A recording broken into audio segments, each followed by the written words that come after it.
حضرت والا کے اس چینل کو سبسکرائب کریں اور بیل آئیکن پر کلک کر کے آل کا آپشن سلیکٹ کریں تاکہ حضرت کی تمام ویڈیوز آپ تک پہنچ سکیں۔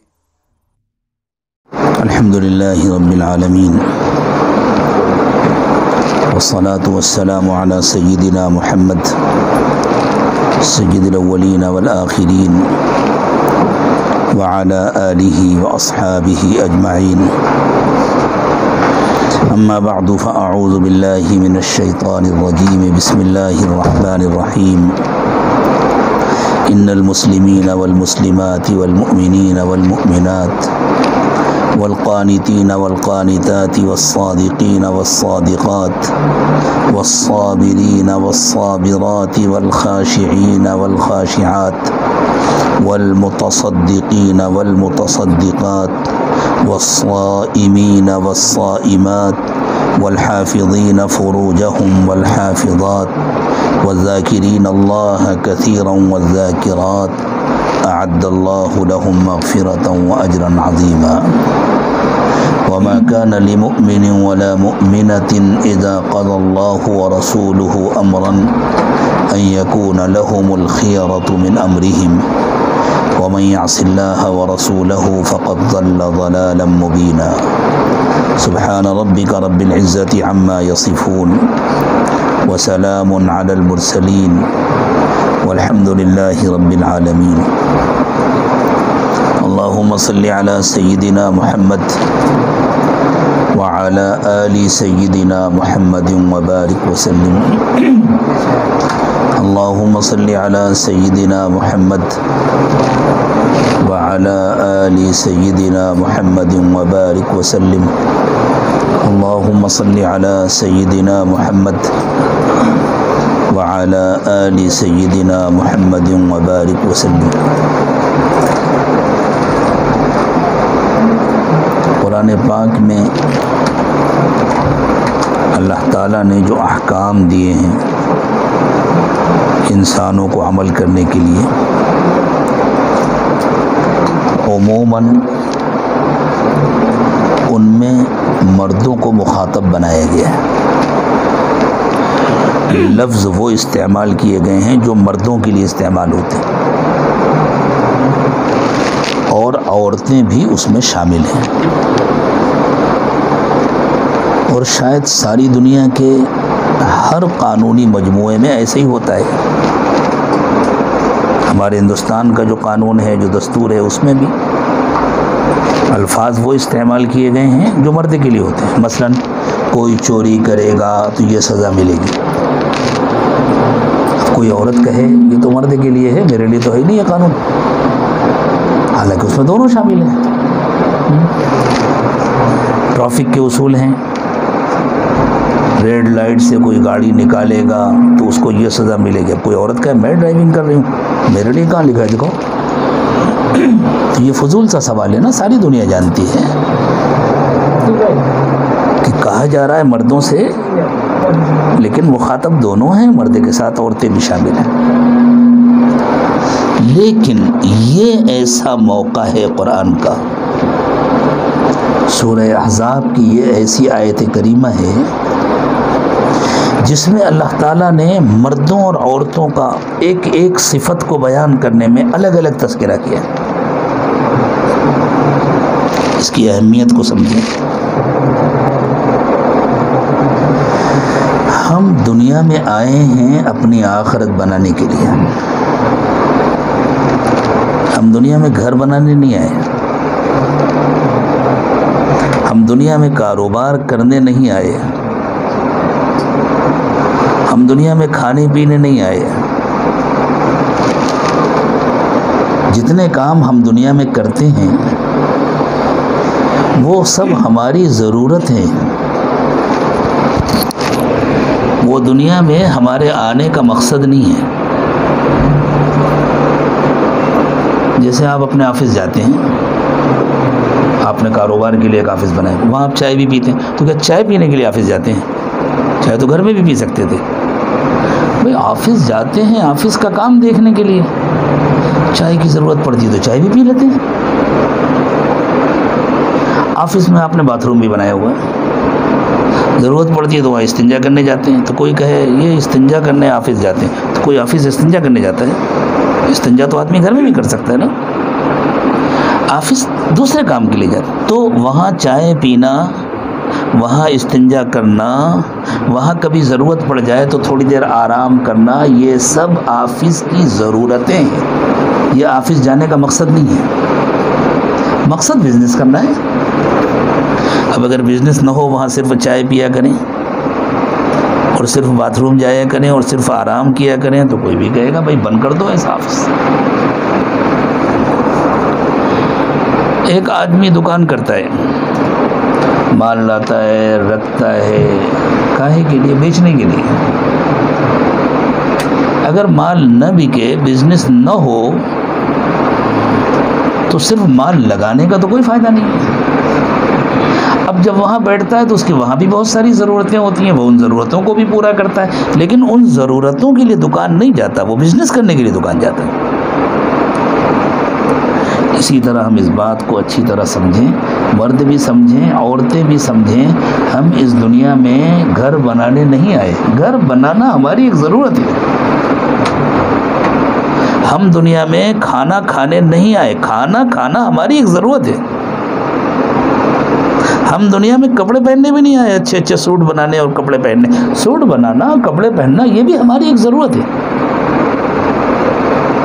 ہم دنیا میں آخرت بنانے آئے ہیں. جیسے کوئی آفس جاتا ہے بزنس کرنے کے لیے، ہم دنیا میں آئے ہیں آخرت بنانے کے لیے. اسی لیے اللہ تعالیٰ نے ارشاد فرمایا وَمَا خَلَقْتُ الْجِنَّ وَالْإِنسَ إِلَّا لِيَعْبُدُونَ. میں نے انسانوں اور جناتوں کو صرف اپنی بندگی کے لیے پیدا کیا ہے. اللہ کی بندگی کرنے سے ہی تو آخرت بنتی ہے نا. جو اللہ کی بندگی نہیں کرے گا، شیطان کی بندگی کرے گا، اس کی آخرت بگڑے گی. اسی لیے سورہ یاسین میں اللہ تعالیٰ نے ارشاد فرمایا الم اعہد الیکم یا بنی آدم اللہ تعبدوا الشیطان.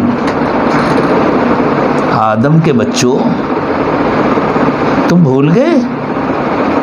میں نے تم سے یہ عہد لیا تھا نا کہ شیطان کی بندگی نہیں کرو گے. تم کس دھوکے میں پڑ گئے شیطان کی بندگی کرنے لگے؟ اس لیے کہ شیطان کا ٹھکانہ تو جہنم ہے. جو شیطان کے پیچھے چلے گا، جو شیطان کی بندگی کرے گا، وہ وہیں پہنچے گا جہاں شیطان جائے گا. اللہ اس ٹھکانے سے، اس انجام سے ہم سب کی حفاظت فرمائے. تو اللہ نے ہم کو اور دنیا کے تمام انسانوں کو اور تمام جناتوں کو صرف اور صرف اپنی بندگی کے لیے پیدا کیا. اس کی یہ معنی بالکل نہیں ہے کہ بس بیٹھ کر کونے میں بیٹھ کر اللہ اللہ کرتے رہو، گھر نہ بناؤ، کاروبار نہ کرو. نہیں، سب کچھ کرو، لیکن اس کو مقصد مت سمجھو،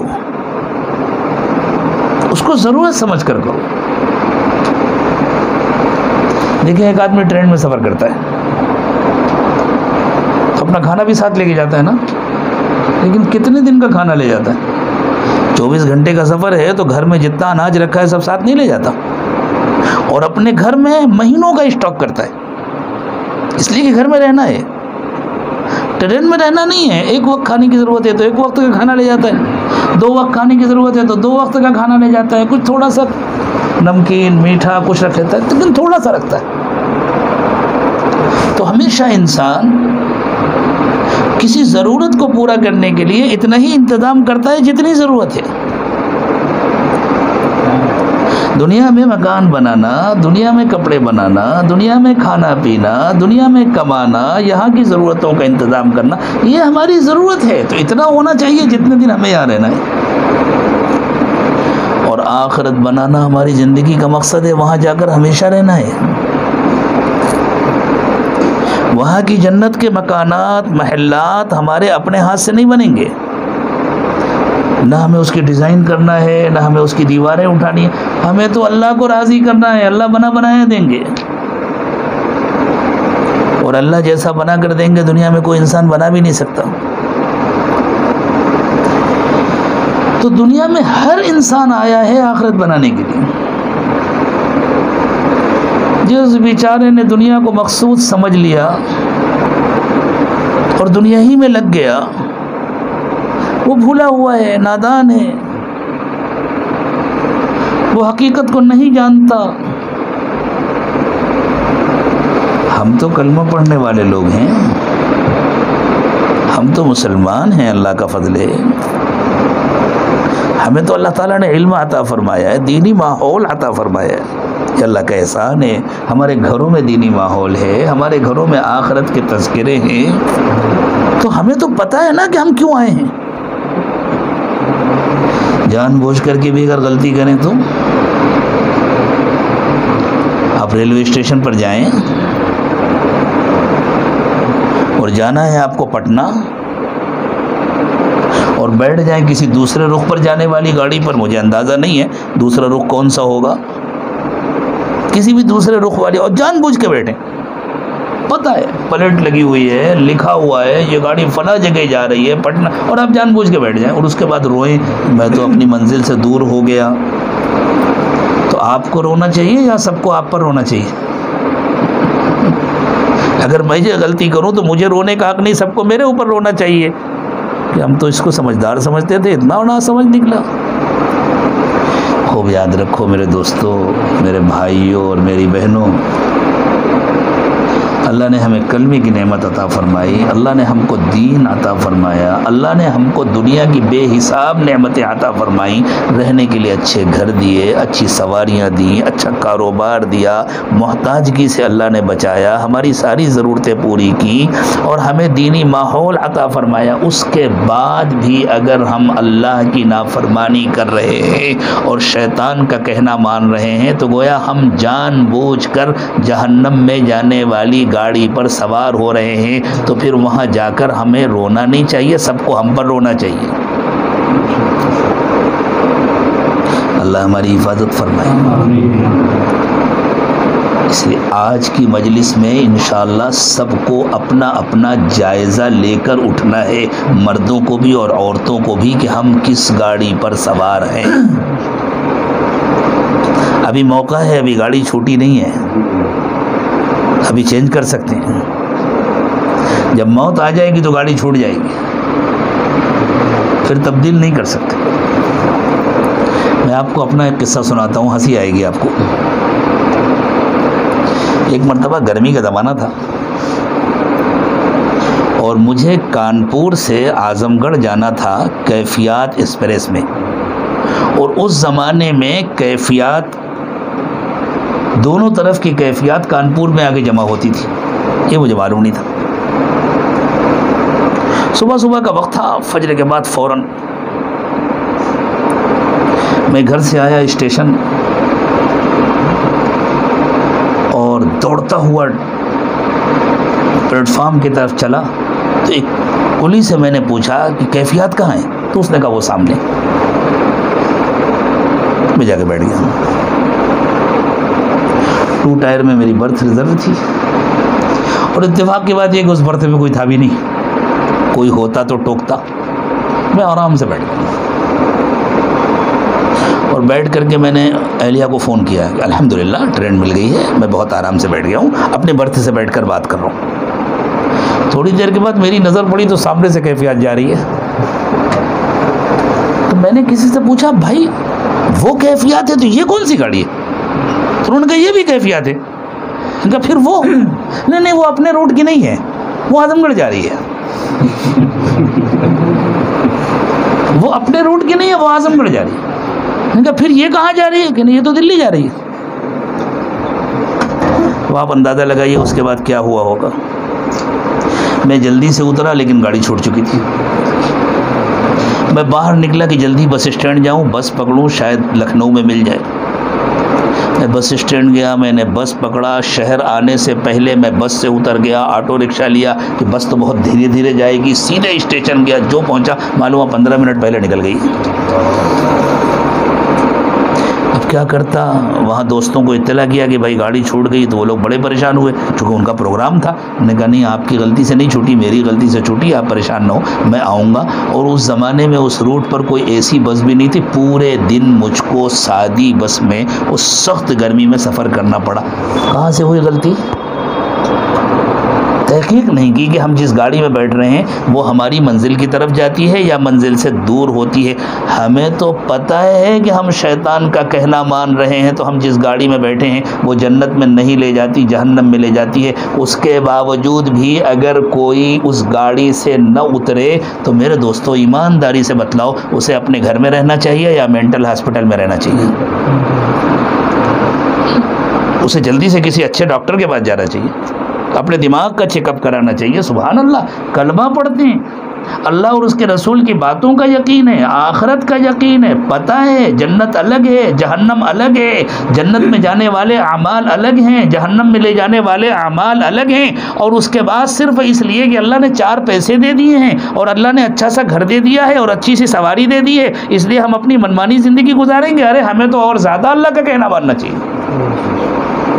اللہ نے نعمتیں عطا فرمائی ہیں تو ہم کو تو اور زیادہ مر مٹنا چاہیے اللہ پر، ہمیں تو اور زیادہ شکر گزار ہونا چاہیے، ہمیں تو اور زیادہ اللہ کا کہنا ماننا چاہیے، ہماری عبادتیں دوسروں سے بڑھ کر ہونی چاہیے، ہماری آخرت کی تیاری دوسروں سے بہتر ہونی چاہیے۔ اللہ کرے کہ اب ہو جائے، جو کمیاں کوتاہیاں ہیں اللہ کرے کہ وہ ختم ہو جائیں، اور ہم آج طے کر لیں ہمیں کس گاڑی پہ بیٹھنا ہے، کس گاڑی کو چھوڑنا ہے۔ جہنم کی گاڑی کو چھوڑنا ہے، اگر اس میں بیٹھ گئے ہیں تو اس سے اترنا ہے، اور جنت کی گاڑی میں بیٹھنا ہے، اور اگر پہلے سے بیٹھے ہوئے ہیں تو اس کی سیٹ چھوڑنا نہیں ہے، اس سے انشاءاللہ اترنا نہیں ہے۔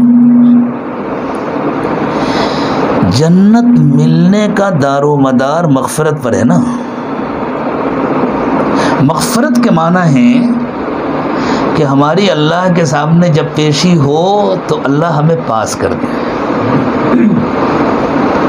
دیکھیں، ایک تاجر، ایک کاروباری اپنے پورے سال کا حساب تیار کر کے انکم ٹیکس ڈپارٹمنٹ میں پیش کرتا ہے نا، آڈٹ بھی کرایا ہوا ہے، ساری تیاری کی، لیکن اس وقت تک اسے اطمینان نہیں ہوتا جب تک وہاں سے پاس نہ ہو جائے۔ نہیں ٹھیک ہے، آپ کا یہ حساب سے قبول ہو گیا، لیکن یہاں ڈر لگا رہتا ہے اس کے بعد بھی کبھی بھی دوبارہ فائل کھولی جا سکتی ہے، 10 سال تک فائل محفوظ رکھو، رکھنا پڑتا ہے نا۔ اللہ کے یہاں ایسا نہیں ہوگا، اگر ایک بار اللہ نے کہہ دیا جاؤ تم پاس ہو گئے، بس اب وہ فائل دوبارہ کبھی نہیں کھلے گی۔ اللہ ارحم الراحمین ہے۔ لیکن ایک بار اللہ کی طرف سے یہ فیصلہ ہو جائے کہ جاؤ تم پاس ہو گئے، یہ ہنسی کھیل نہیں ہے، آسان نہیں ہے۔ انبیاء کرام علیہم الصلاۃ والسلام معصوم ہوتے، نبی سے گناہ نہیں ہو سکتا، نبی گناہ کا ارادہ بھی نہیں کر سکتا، پیغمبر معصوم ہوتے ہیں، اور حضور اکرم صلی اللہ علیہ وسلم تو امام الانبیاء ہیں، آپ تو تمام معصوموں کے سردار ہیں۔ لیکن آخرت کا مسئلہ اتنا مشکل ہے، اللہ کے سامنے پیشی کا مسئلہ اتنا خطرناک ہے کہ جب کبھی اس کا خیال آتا تھا رسول اللہ صلی اللہ علیہ وسلم کو تو آپ پر کپ کپی طاری ہو جاتی تھی، آپ ڈرتے تھے اور اللہ سے رو رو کر مانگتے تھے۔ ایک مرتبہ آپ رو کر اللہ سے مانگ رہے تھے، اللہم حاسبنی حسابا یسیرا، اللہ میرا آسان حساب لیجئے گا، یعنی اگر میرا آپ حساب لیں تو آسان حساب لیجئے گا، جبکہ معلوم ہے انبیاء کرام کا حساب نہیں ہوگا، لیکن آپ کو ہمیشہ اس کا خیال رہتا تھا بھئی یہ تو اللہ نے فیصلہ کیا نا کہ میرا حساب نہیں ہوگا، لیکن اللہ پابند تو نہیں ہے میرے، اگر لینا چاہیں تو لے سکتے ہیں۔ اللہ تو اللہ اگر آپ لینے کا فیصلہ کر لیں تو آسان حساب لیجئے گا۔ تو ایک مرتبہ ام المومنین حضرت عائشہ صدیقہ رضی اللہ تعالی عنہا نے حضور کی یہ دعا سن لی، فرمایا حضور آپ فرما رہے ہیں میرا آسان حساب لیجئے گا؟ تو حضور اکرم صلی اللہ علیہ وسلم نے فرمایا عائشہ تمہیں پتہ ہے آسان حساب کیسے ہوگا؟ آسان حساب اس طرح ہوگا کہ بس اللہ کے سامنے بندے یا بندی کو پیش کیا جائے، اور اللہ تعالیٰ ایک نظر اس کے نام اعمال پر ڈالیں، ایک نظر اس پر ڈالیں اور فرمائیں جاؤ ٹھیک ہے. یہ گویا حساب ہی نہیں ہے، بس یوں ہی پاس کر دیا. فرمایا یہ آسان حساب ہوگا. وَمَن نُوقِشَ فَقَدْ خَسِرَ خُسْرَانًا مُبِينًا، اور جس سے اللہ نے سوال کر لیا وہ تو جواب دے ہی نہیں سکتا، اس کی تو بربادی یقینی ہے. اچھا سوچیں، مغرب کی نماز تو الحمدللہ سب نے پڑھی ہے نا، 3 رکعت نماز پڑھی. 3 رکعت نماز میں ہم لوگوں نے 6 سجدے کیے. ان 6 سجدوں میں سے ایک سجدے کا بھی ہم اللہ کے پاس حساب دے سکتے ہیں؟ اگر اللہ یوں کہیں جیسا سجدہ ہونا چاہیے تھا ان 6 میں سے کوئی ایک ایسا ہو تو مجھے بتا دو. جتنا خشوع ہونا چاہیے تھا، جتنا میرا دھیان ہونا چاہیے تھا، سبحان ربی الاعلیٰ کہتے وقت میری عظمت کا اور میری بڑائی کا جیسا استحضار ہونا چاہیے تھا، تمہارے ان 6 سجدوں میں سے کسی ایک میں بھی ہو تو مجھے بتلا دو، تو ہم حساب دے سکتے ہیں. میرے دوستوں، میری بہنوں، ہم اللہ کے پاس اپنی نیکیوں کا حساب نہیں دے سکتے، گناہوں کا کیا حساب دیں گے؟ ہم اپنی نمازوں کا حساب نہیں دے سکتے، ہم کاروبار کا کیا حساب دیں گے؟ بس جو اللہ سے ڈرتا ہے اس پر اللہ کی مہربانی ہوتی ہے. اللہ ساری زندگی ہمیں ڈرنے کی توفیق عطا فرمائے. تو نبی اکرم صلی اللہ علیہ وسلم نے ارشاد فرمایا وَمَن نُوقِشَ فَقَدْ خَسِرَ خُسْرَانًا مُبِينًا، جس سے سوال کر لیا گیا وہ تو پھنس گیا، وہ تو تباہ ہو گیا. بس اللہ مہربانی فرما دیں، ہم سے راضی ہو جائیں، ہماری کمزوریوں پر اللہ کو رحم آ جائے اور اللہ یہ دیکھے بھئی میرا بندہ میری بندی ساری زندگی مجھ کو راضی کرنے کی کوشش میں لگے رہتے تھے، جان بوجھ کر کوئی نافرمانی نہیں کرتے تھے، اور اگر شیطان نے کبھی کرا دیا کوئی گناہ تو فوراً توبہ کرتے تھے.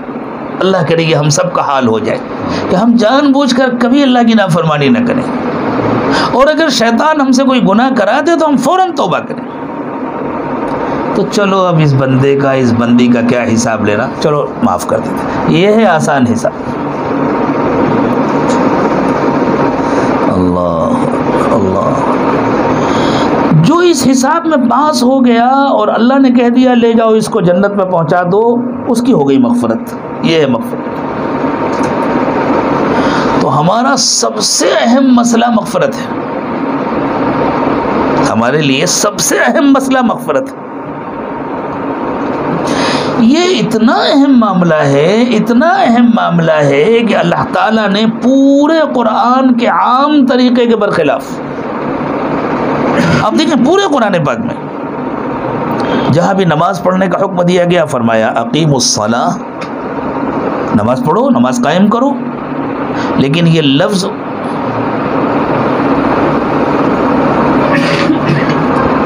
کیا چاہیے،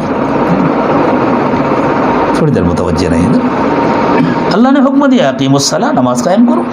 لفظ وہ ہے جو صرف مردوں کے لیے بولا جاتا ہے، سب کو معلوم ہے اس میں مرد عورتیں دونوں شامل ہیں. زکوٰۃ دینے کا حکم دیا فرمایا آتوا الزکاۃ، زکوٰۃ ادا کرو. لفظ وہ ہے جو صرف مردوں کے لیے بولا جاتا ہے لیکن سب کو معلوم ہے دونوں شامل ہیں. حج کا حکم دیا اللہ تعالیٰ نے فرمایا وَلِلَّهِ عَلَى النَّاسِ حِجُّ الْبَيْتِ مَنِ اسْتَطَاعَ إِلَيْهِ سَبِيلًا. استطاع وہ لفظ ہے جو صرف مردوں کے لیے استعمال ہوتا ہے، وہ جو پہنچ سکتا ہے اس پر اللہ نے حج فرض کیا ہے، لیکن فرض دونوں پر ہے.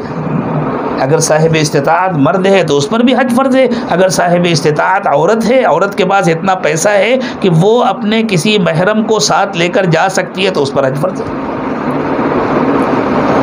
اگر اس کے پاس اتنا پیسہ نہیں ہے کہ وہ ساتھ میں کسی محرم کو بھی لے کر جائے اور کوئی محرم جا بھی نہیں رہا، ایک شکل یہ ہے کہ اس کے پاس اتنا ہی پیسہ ہے کہ وہ خود جا سکے لیکن اس کے والد جا رہے ہیں، خود جا رہے ہیں وہ، اور ساتھ میں وہ بھی چلی جاتی ہے. اس کے شوہر خود جا رہے ہیں اور ساتھ میں خود چلی جاتی ہے. اس کا بیٹا خود جا رہا ہے اور ساتھ میں چلی جاتی ہے، تو جا کر کے حج کر لے گی. لیکن اگر کوئی جا نہیں رہا اور اسے لے کر جانا ہے کسی محرم کو، محرم کے بغیر تو جا نہیں سکتی، تو پھر اتنا پیسہ ہونا چاہیے کہ خود بھی جا سکے اور اپنے محرم کو بھی لے جا سکے، تو اس پر بھی حج فرض ہے.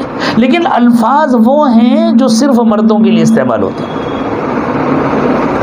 لیکن مغفرت کا معاملہ بہت اہم معاملہ ہے.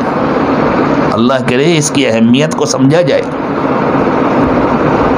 یہ بھی ایک حقیقت ہے، مفسرین نے لکھا ہے کہ جو ایمان والی خواتین تھیں ان کے دل میں یہ تمنا پیدا ہوئی کہ اللہ ہم بھی تو آپ کی بندیاں ہیں، ہم بھی تو آپ کی عبادت کرتی ہیں، اور ہمیں معلوم ہے کہ آپ جو احکام دیتے ہیں اس میں مذکر کے صیغے استعمال فرماتے ہیں اور ہم بھی شامل ہوتے ہیں، اللہ ایک مرتبہ ہمارا بھی تذکرہ ہو جائے کہیں۔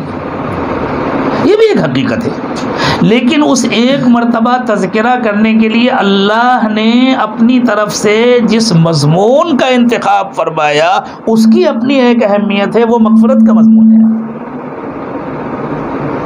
کہ اللہ تعالیٰ نے بتلایا دیکھو مغفرت ایسا معاملہ ہے جس میں بہت چوکنا رہنے کی ضرورت ہے، مردوں کو بھی اور عورتوں کو بھی، اور خوب یاد رکھو کچھ صفات ذکر کی جا رہی ہیں جو مغفرت کی شرطیں ہیں، اگر وہ شرطیں تمہاری زندگی میں پائی جائیں گی تو مغفرت کی امید رکھنا، اور اگر وہ شرطیں نہیں پائی جائیں گی تو مغفرت کی امید مت رکھنا، اور مغفرت نہ ہونے کے معنی جہنم میں جانا ہے۔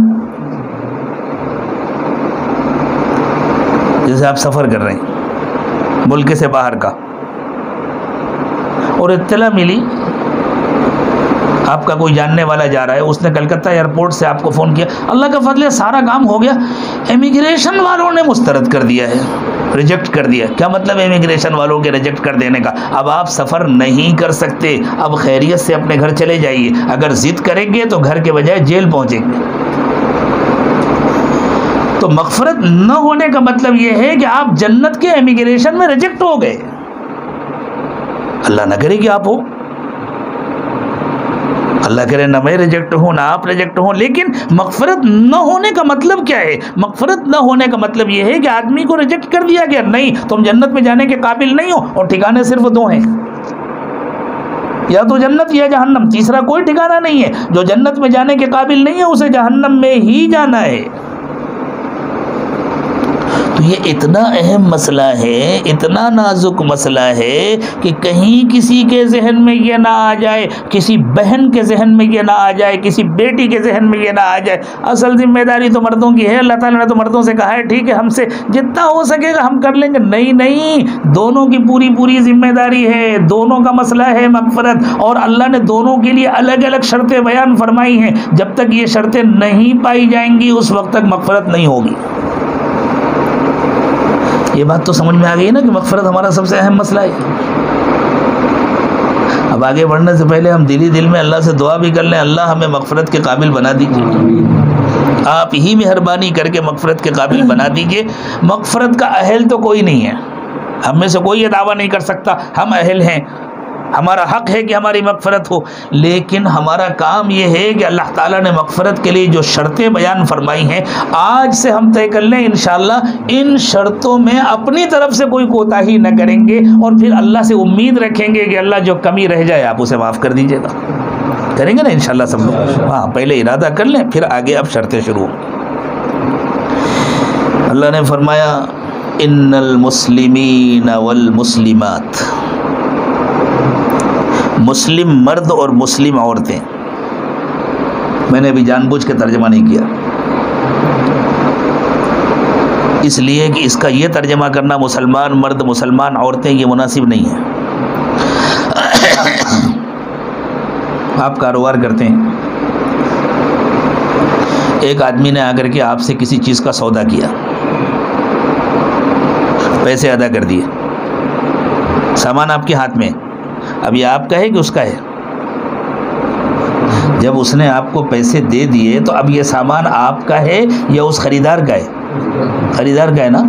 ہاں آپ میں جو اسپورٹر ہیں فرض کر لیجئے تھوڑی دیر کے لیے آپ کے پاس مال ہے، ریڈی ہو گیا ہے اور پیمنٹ ایڈوانس آ گیا، آپ کے اکاؤنٹ میں آ گیا پیمنٹ، اب آپ کو یہ مال بھیجنا ہے نا، یہ آپ کا ہے کہ اس کا ہے؟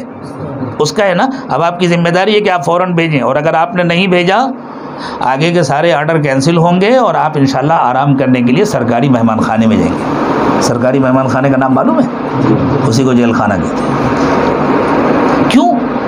کیا جرم کیا آپ؟ کہ بھائی میں نے بنایا، میں نے فلاں جگہ سے چمڑا خریدا، میں نے فلاں جگہ کام کرایا، میں نے جاب ورک کرایا، میں نے سب کچھ. ہاں بھائی تم نے سب کچھ کیا کرایا، لیکن تم اس کے پیسے لے چکے ہو، اس لیے اب یہ تمہارا نہیں ہے، تمہیں اپنے پاس رکھنے کا حق نہیں ہے.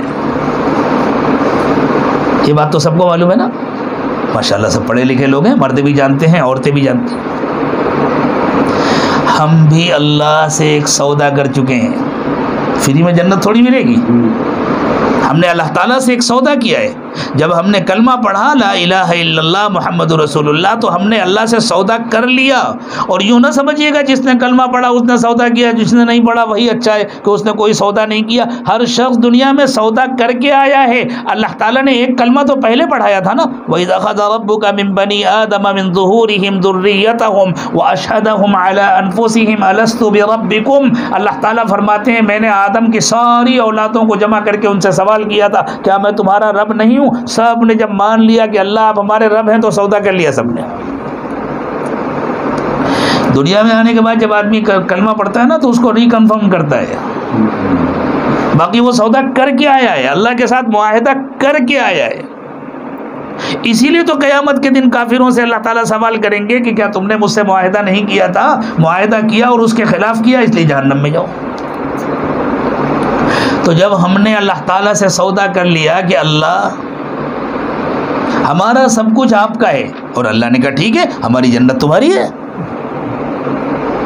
اب ہمارا حال یہ ہے کہ جنت تو ہمیں چاہیے اور اپنا سب کچھ اللہ کو دینے کو تیار نہیں. تو یہ ظلم ہے یا نہیں؟ تو جس طرح دنیا میں جو کوئی اگر یہ ظلم کرے، یہ جرم کرے، تو وہ دنیا کے سرکاری مہمان خانے میں بھیجا جاتا ہے. اگر اللہ کے ساتھ کوئی یہ غلطی کرے گا تو پھر اللہ کا جو قید خانہ ہے وہاں بھیجا جائے گا، وہ جہنم ہے. تو یہ انصاف کی بات ہے، یہ ایمانداری کی بات ہے. جب ہم نے اللہ تعالیٰ سے سودا کر لیا تو ہمیں اپنا سب کچھ اللہ کے حوالے کرنا ہے. اسلام نام ہے حوالے کرنے کا. اسلام کے معنی ہے حوالے کرنا، سپرد کرنا، دے دینا. تو اللہ نے فرمایا ان المسلمین والمسلمات، وہ مرد جو اپنے کو پورا پورا اللہ کے حوالے کر دیتے ہیں، اور وہ عورتیں جو اپنے کو اللہ کے حوالے کر دیتی ہیں. اب اللہ کے حوالے کیسے کریں گے؟ اللہ تو دکھائی نہیں دیتے، اللہ سے تو بات چیت نہیں ہوتی. تو اللہ نے کہا ہاں ٹھیک ہے، تم اپنے آپ کو میرے نبی کے حوالے کر دو. جیسے نبی کہیں ویسی زندگی گزارو، بس تم نے اپنے کو میرے حوالے کر دیا. ورنہ ہم تو اللہ کے بندے ہیں نا. یہ سوال پیدا ہو سکتا تھا کہ ہم تو اللہ کی بندگی کے لیے آئے، تو یہ نبی کہاں سے آ گئے بیچ میں؟ لیکن اس سوال کا یہی جواب ہے کہ اللہ نے کہا میرے حوالے کرنے کا مطلب یہ ہے کہ تم میرے پیغمبر کے حوالے کر دو. اب ہمارے سامنے نبی بھی موجود نہیں ہے تو ہم اپنے کو نبی کے حوالے کس طرح کریں؟ اور اگر اپنی مرضی سے نبی کے حوالے کریں گے، صاحب ہم حدیثیں پڑھیں گے حضور کی اور اس کے بعد خود ہی مطلب نکالیں گے، تو انشاءاللہ نفس کا اتباع ہوگا. اپنے کو اپنے نفس کے حوالے کریں گے، جو پسند آئے گا وہ کریں گے، جو نہیں پسند آئے گا وہ نہیں کریں گے. اس لیے کوئی زندہ شخصیت ہونی چاہیے، بندہ اپنے کو اس کے حوالے کرے تاکہ وہ اللہ کے حوالے ہو، اللہ کے نبی کے حوالے ہو. یہ مشائخ اسی لیے ہیں، ان کے ہاتھ پر بیعت کر کے، ان سے اپنا رشتہ جوڑ کر کے بظاہر انسان اپنے آپ کو ان کے حوالے کرتا ہے، حقیقت میں وہ ان کے حوالے نہیں کرتا، وہ ان کی نگرانی میں اپنے کو نبی کے حوالے کرتا ہے، اور نبی کی نگرانی میں اپنے کو اللہ کے حوالے کرتا ہے. یہ معنی ہے الاسلام کے. اللہ ہمیں اس کی توفیق عطا فرمائے کہ ہم اپنے کو کسی کے حوالے کریں. یہ پہلی شرط ہے. ان المسلمین والمسلمات، وہ مرد جنہوں نے اپنے کو سپرد کر دیا، جنہوں نے اپنے کو حوالے کر دیا، اور وہ عورتیں جنہوں نے اپنے کو حوالے کر دیا کہ نہیں ہم آزاد نہیں ہیں، ہم اپنی مرضی کے پابند نہیں ہیں، ہم خود فیصلہ نہیں کریں گے، ہمارے لیے فیصلہ اللہ اور اللہ کے رسول کریں گے، اور اللہ کے رسول کا کیا فیصلہ ہے ہمارے بڑے ہم کو بتلائیں گے. جو بڑے بتلائیں گے ہم اس پر عمل کریں گے، اس کے مطابق زندگی گزاریں گے، اس لیے کہ ہم اپنے کو حوالے کر چکے ہیں. یہ کام کر لیا، اللہ نے کہا مغفرت کی ایک شرط پوری ہو گئی، آگے چلو۔ ایسا نہ ہو کہ صرف ظاہر میں تم نے اپنے کو حوالے کیا ہوا ہے اور تمہارے دل کا حال اچھا نہیں ہے۔ والمؤمنین والمؤمنات، ایمان کہتے ہیں دل کے یقین کو، ظاہر میں حوالے بھی کیا ہوا ہے اور دل کا یقین بھی درست ہے، دل میں اس کا یقین ہے۔ ہم نے اپنے کو اللہ کے حوالے اس لیے کیا ہے کہ اللہ ہمارے رب ہیں، ہم نے اپنے کو رسول کے حوالے اس لیے کیا ہے کہ اللہ نے رسول کو بھیجا ہے اور ان کو ہمارے لیے نمونہ بنایا ہے، اور ہم نے اپنے آپ کو اپنے بڑوں کے حوالے اس لیے کیا ہے کہ وہ رسول کے نائب ہیں، اور ہم نے اپنا سب کچھ اللہ کے سپرد اس لیے کیا ہے کہ ہمیں اللہ کے پاس جانا ہے، ہمیں مر کر اللہ کے دربار میں حاضر ہونا ہے، ہمیں دوبارہ زندہ ہونا ہے، اٹھنا ہے اور اللہ کے پاس جا کر جواب دینا ہے۔ اللہ سچے ہیں، اللہ کے نبی سچے ہیں، اللہ کی کتابیں سچی ہیں، اللہ کے سارے پیغمبر سچے ہیں، اور اللہ نے جو فرشتے بنائے وہ سچ ہیں، اللہ کی طرف سے جو فیصلے ہوتے ہیں وہ حق ہیں، اللہ کی تقدیر حق ہے، چاہے اللہ میرے لیے بظاہر اچھا فیصلہ کرے یا بظاہر میرے لیے تکلیف دہ فیصلہ ہو، لیکن ہر فیصلہ اللہ کی طرف سے ہوتا ہے اور وہ حق ہے، جس کو ایمانیات کہتے ہیں۔ یہ سب کچھ ہمارا دل کے اندر درست ہو، یہ یقین درست ہو، اللہ سچے ہیں اس کا یقین درست ہو، اللہ کے نبی سچے ہیں اس کا یقین درست ہو، اللہ کا دین سچا ہے اس کا یقین درست ہو، مرنے کے بعد دوبارہ اٹھنا ہے اس کا یقین درست ہو، فرشتوں کو اللہ نے پیدا کیا ہے اس کا یقین درست ہو، جنت بھی ہے اس کا بھی یقین ہو، جہنم بھی ہے اس کا بھی یقین ہو، اور میں اللہ سے بچ کر کہیں نہیں جا سکوں گا اس کا بھی یقین ہو، اور اللہ نے مجھے آزمانے کے لیے شیطان کو بھی پیدا کیا ہے اس کا بھی یقین ہو، اور مجھے شیطان سے بچنا ہے ورنہ میں ناکام ہو جاؤں گا اس کا بھی یقین ہو۔ آگے بڑھنے سے پہلے ہم اپنا جائزہ لیں، یہ یقین کتنا پکا ہے، اور اس یقین کے کمزور ہونے کا نتیجہ یہ ہوتا ہے کہ ہم اسلام والے اعمال کرتے ہیں لیکن اپنے کو سپرد نہیں کرتے۔ نماز پڑھ رہے ہیں اس لیے کہ گھر میں اور لوگ بھی پڑھتے ہیں، روزہ رکھ رہے ہیں اس لیے کہ باقی سب لوگ بھی رکھتے ہیں، حج کر رہے ہیں اس لیے کہ لوگ کیا کہیں گے کہ اتنے مالدار ہیں اور اب تک حج نہیں کیا، زکوٰۃ دے رہے ہیں اس لیے کہ سب کو معلوم ہے کہ اللہ تعالیٰ نے رحمت سے نوازا ہے تو زکوٰۃ دینا چاہیے، باقی لوگ دیتے ہیں اور ہم بھی دے رہے ہیں، اور اس کے ساتھ ساتھ بچوں کی شادی کر رہے ہیں تو منمانی کر رہے ہیں، کوئی اور کام کر رہے ہیں تو اس میں منمانی کر رہے ہیں۔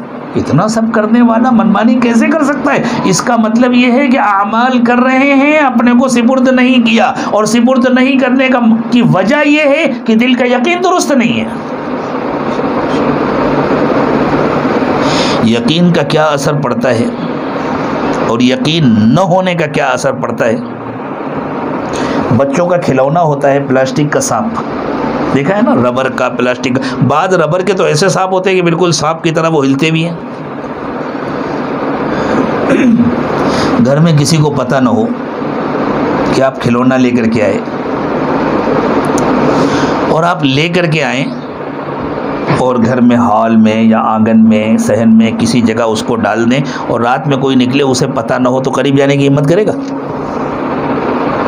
حالانکہ وہ ربر ہے، اس میں کوئی خطرہ نہیں ہے، لیکن وہ سمجھ رہا ہے کہ یہ حقیقت میں سانپ ہے، اسے پتہ ہے سانپ کاٹتا ہے تو جان چلی جاتی ہے۔ حالانکہ میں آپ کو سچ بتلا دوں، دنیا میں بہت کم سانپ ہیں جو زہریلے ہوتے ہیں، زیادہ تر سانپ کے کاٹنے سے جو لوگ مرتے ہیں وہ سانپ کے زہر سے نہیں مرتے، ڈر سے مرتے ہیں۔ جیسے اس زمانے میں جس بیماری کا خوف دلوں میں بیٹھا ہوا ہے، اس بیماری سے بہت کم لوگ مرے ہیں، بیماری کے ڈر سے زیادہ مرے ہیں۔ خوف بڑی خطرناک چیز ہوتی ہے، یقین ہے کہ یہ سانپ ہے، حالانکہ وہ سانپ نہیں ہے تو کوئی جانے کی ہمت نہیں کرے گا۔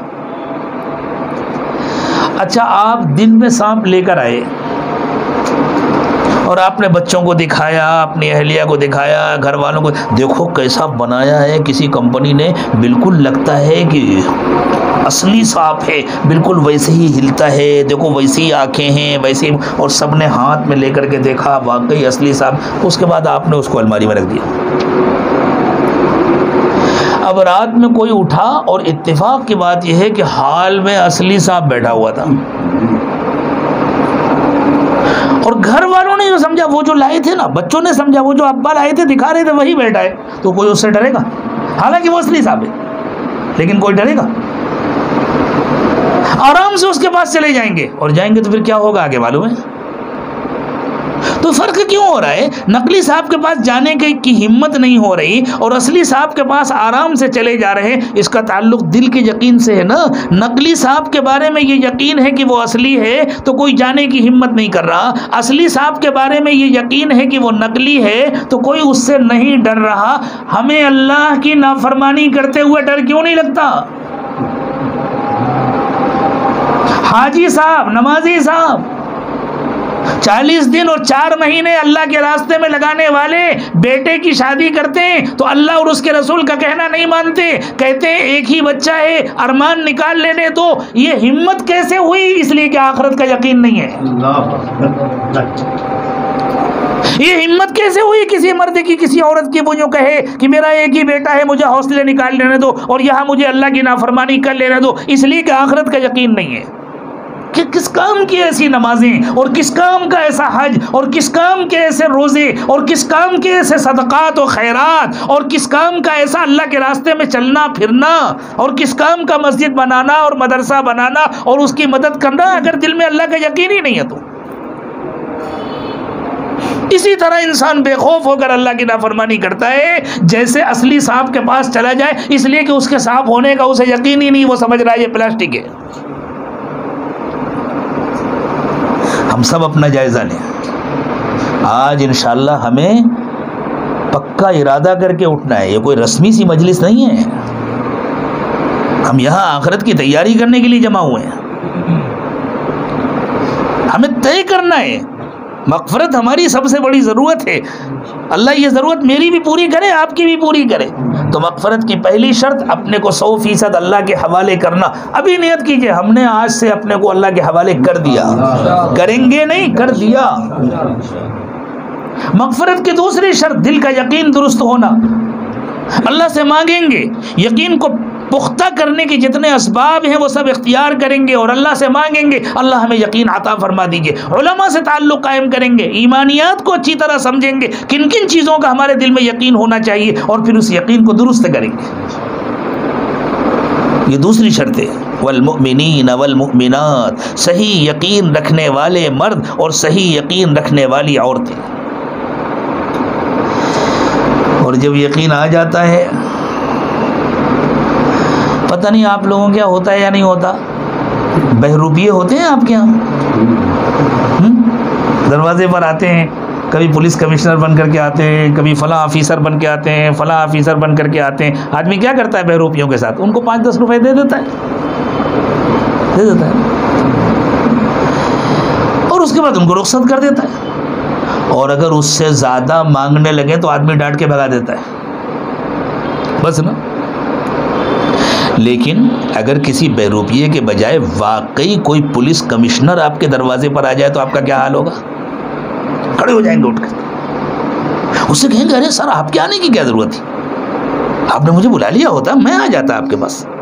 کمشنر تو بہت دور کی بات ہے، کوئی اسٹیشن کا ذمہ دار آ جائے، کوئی چھوٹا سا آفیسر آ جائے تو کیا حال ہوتا ہے، کتنا آدمی ادب کرتا ہے اور احترام کرتا ہے۔ اگر آدمی نے اپنے کو اللہ کے سپرد کر دیا ہے اور اگر واقعی اس کا یقین درست ہے تو پھر وہ اللہ کا فرما بردار ہوگا یا نافرمان ہوگا؟ فرما بردار ہوگا نا، ہر موقع پر اللہ کا کہنا مانے گا نا۔ اچھا آدمی کہہ رہا ہے کہ میرا یقین بالکل درست ہے اور میں اپنے کو اللہ کے حوالے کر چکا ہوں اور نافرمانی بھی کر رہا ہے، تو پھر وہ سچا ہے یا جھوٹا؟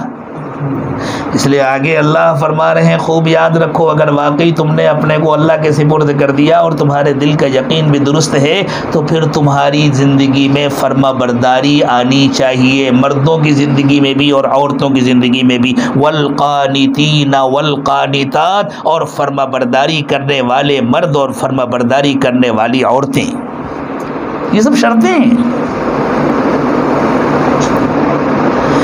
جو اللہ کی فرما برداری کرے گا وہ سچ بولے گا کہ جھوٹ بولے گا؟ اللہ اللہ۔ یو پی میں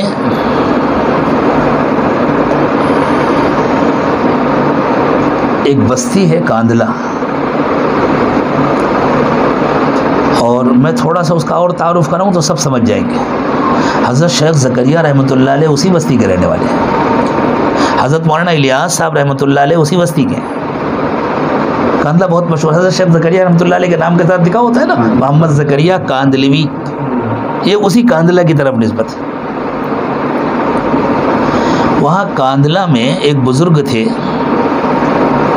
مظفر نام تھا ان کا، مفتی مظفر کہے جاتے تھے، بڑے اللہ والے تھے، بہت مشہور تھے۔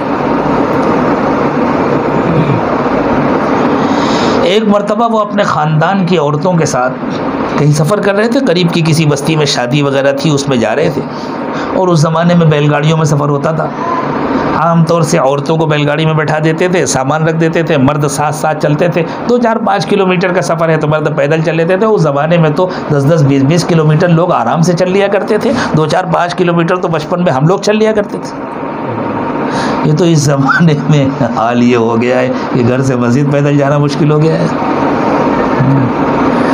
اللہ تعالیٰ نے سہولتیں دی تو انسان بالکل کاہل ہو گیا، تو جا رہے تھے۔ اس علاقے میں اس زمانے میں ایک ڈاکوؤں کا گینگ تھا، اور ڈاکوؤں کا جو سردار تھا وہ بہت مشہور تھا، وہ جان بھی لیتا تھا، مال بھی لوٹتا تھا، عورتوں کی عزت بھی لوٹتا تھا، بہت خطرناک تھا۔ یہ ساری حرکتیں وہ اس لیے کرتا تھا تاکہ کسی کی مقابلہ کرنے کی ہمت نہ ہو، اس کا رعب بیٹھا رہے، اس کا دبدبہ قائم رہے۔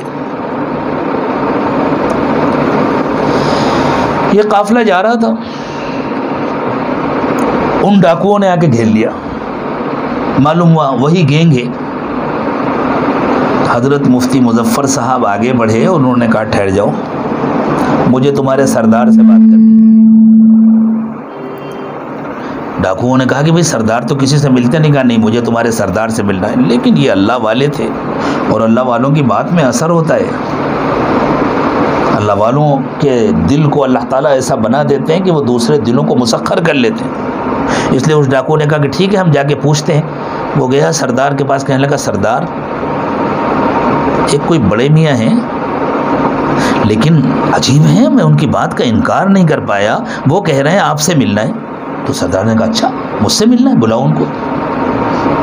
گئے، انہوں نے جا کے کہا دیکھو تمہیں مال چاہیے نا، میں وعدہ کرتا ہوں ہمارے قافلے میں عورتوں کے پاس جتنا پیسہ ہے، جتنا زیور ہے ہم لوگوں کے پاس، میں خود سب جمع کر کے تمہارے حوالے کر دوں گا، لیکن تم وعدہ کرو نہ کسی کی عزت کو چھیڑو گے نہ کسی کی جان لو گے، تمہارا جو کام ہے وہ ہم کر دیں گے۔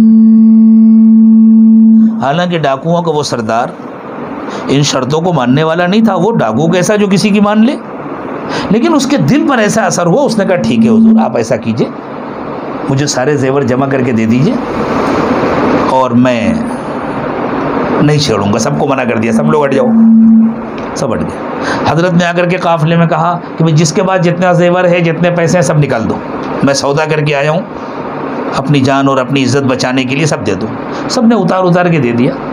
حضرت مفتی مظفر صاحب نے وہ سارا ایک گٹھری میں جمع کیا، اس کو باندھا اور باندھ کے لے جا کے اس کے حوالے کر دیا، یہ لو ہمیں جانے دو، ٹھیک ہے چلے۔ جب وہ قافلہ تھوڑی دور آگے گیا تو کسی عورت نے دوسری عورت سے، تم لوگ بیوقوف ہو، تم نے سب اتار کے دے دیا۔ ارے ہم لوگ تو برقع پہنے ہیں، اندر کیا پہنے ہیں کون دیکھتا ہے، میں نے تو ایک ہاتھ اتار کے دیے، میرے جو بڑے بڑے زیور تھے وہ تو میں نے روک لیا۔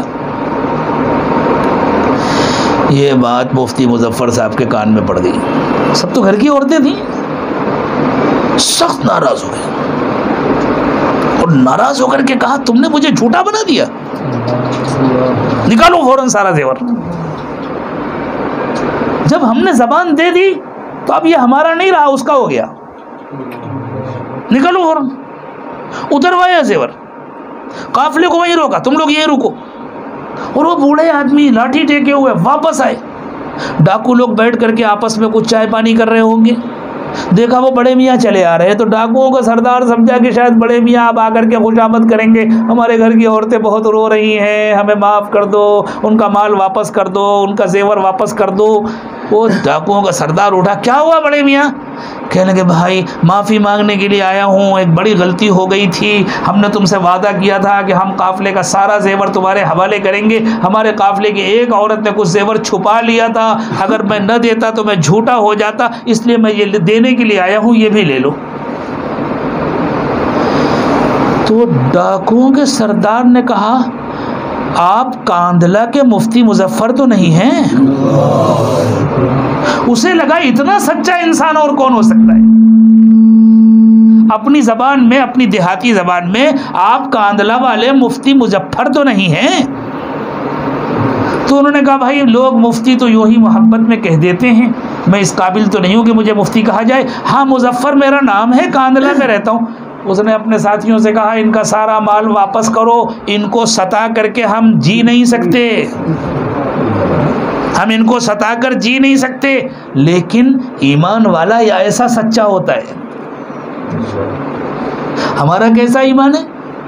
صبح سے شام تک 10 مرتبہ جھوٹ بولتے ہیں اور پھر بڑے خوش رہتے ہیں کہ صاحب ہم تو بہت اچھے آدمی ہیں، ہم تو بہت نیک آدمی ہیں، ہم نے اتنے حج کیے ہیں اور ہم نے فلاں جگہ مسجد بنوائی ہے، ہم نے فلاں جگہ مدرسہ بنوایا ہے اور ہم اتنی مدد کرتے ہیں اور یہ کرتے ہیں اور یہ کرتے ہیں۔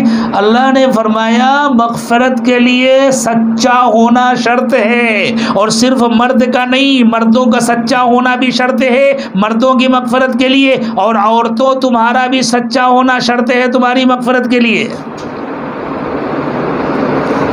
والصادقین والصادقات، اور صبر کرنے والے مرد اور صبر کرنے والی عورتیں، سچ بولنے والے مرد اور سچ بولنے والی عورتیں۔ اور جب اللہ کی خاطر زندگی گزاریں گے، جب جھوٹ سے بچیں گے، جب ہر بات سچ بولیں گے، جب اپنے کو اللہ کے حوالے کریں گے، تو کچھ تکلیفیں بھی آئیں گی، کچھ پریشانیاں بھی آئیں گی۔ ایک چائے کا کپ ہم لوگ چیک کیے بغیر نہیں خریدتے،